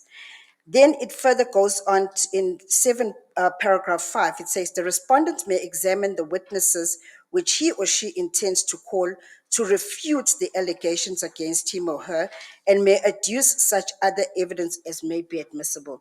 So again, the rules are indicating that, or indicative that the Judge Makhubele or the respondent could have produced this evidence. And I say this, Chair, because during the tribunal, if you will remember, while we were conducting the tribunal, and at one stage where we had to, where we adjourned, the evidence leaders were requested that can can they kindly obtain the employment contracts for Ms. Ngoye and Mr.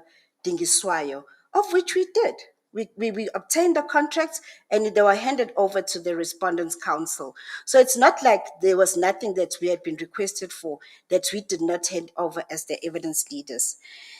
Then, to further show what the evidence leader can do, or yes, what the evidence leaders can do, if you look again under paragraph 7.13b, can I just contextualize it so that it provides meaning? Let's start with A. 13A says, after all the evidence has been adduced, the evidence leader may address the court, and thereafter the respondent may address the court. B, the evidence leader may reply on any matter of law or fact raised by the respondent in his or her address, meaning that at this stage we are able to respond to anything that we believe that we need to respond to, and have that liberty, because the rules for the for this judicial conduct allows us to do that. Then, just on an aspect that was raised in regards to the criminal issues, or the issues that were raised in regards to us raising criminality, I want to point the tribunal, to Section 32 of the JSC Act, and it says, evidence disclosing offense. If the tribunal is of the opinion that evidence before the tribunal discloses the commission of an offense by the respondent, the tribunal president must notify the National Director of Public Prosecutions accordingly during or after the hearing, and cause a copy of the record or the relevant parts of the record in question to be submitted to the National Director of Public Prosecutions. So on those bases, this is the reason why we had laid the evidence, because there was a feeling that it may be sufficient. We are not saying she's guilty. We are saying if there is evidence to suggest same. So on those basis, Chairperson, this is the reason the instruments set out what the evidence leader can do. And as a result thereof, we believe that we did or conducted ourselves in the manner in which we should have conducted ourselves. I don't know if there's anything further, Chairperson. No, there's nothing further. Thank you. I think Judge Mshidi has a question.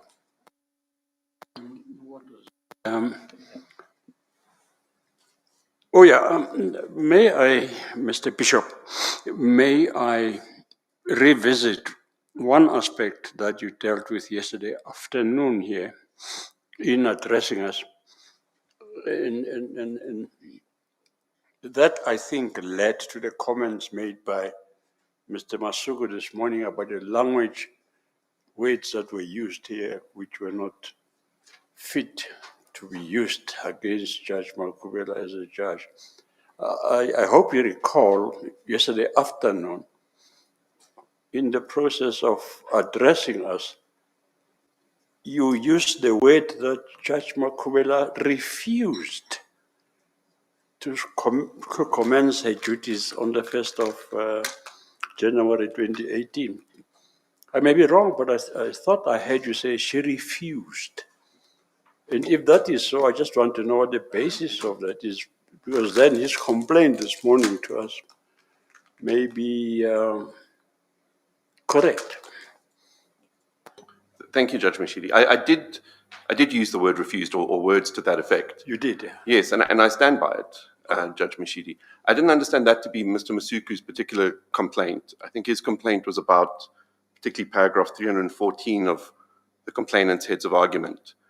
But I think it's important to note exactly what we say there, which is what I said to the tribunal yesterday, which is there seem to be only two general explanations. This is with regard to her conduct in Part B in the CIA matters, not the Claim 1 or Part A. There seem to be only two general explanations.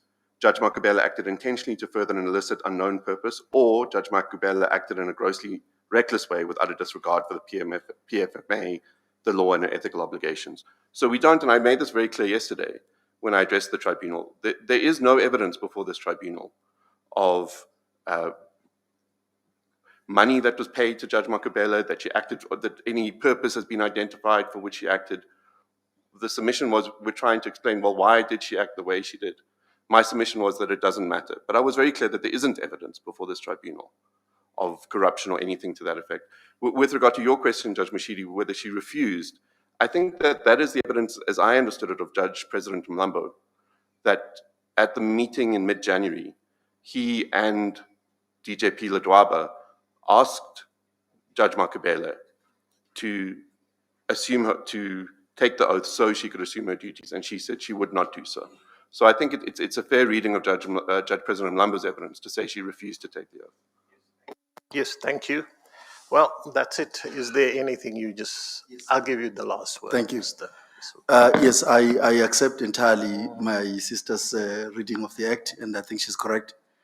To that extent, yes, then I don't persist with my criticism of her. But as far as the other question is concerned, I did mention paragraph 314, but may I also go to 315 and 316? And I want to read particularly the 316 of their heads of arguments, where they say, whatever her ultimate reasons were, her motive cannot have been for Prasa's interest. Judge Makhubele chose not to explain what her reasons were.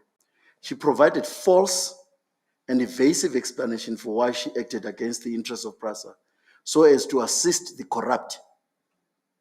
Without a proper explanation, the conclusion is inescapable. Judge Makhubele has no regard to the rule of law. Her interests are self-serving, and that is incompatible with the holding of judicial office. With respect, that those kind of comments are not justified by the evidence. Is that it, Mr. Masuku? Yeah, that's it. Well, thank you. We've heard all the evidence. The tribunal will then adjourn, and we will let the parties know when we don't have to meet again. A ruling will be produced, and copies of the ruling will then be circulated. That is how I understand the process further. Hopefully, we would have it when we're all ready and before the next the JSC meeting. We should have it ready by then. Thank you. You mean we can't do it tomorrow? No, I can't do it tomorrow. Yeah. Yes, thank you all. We then stand adjourned.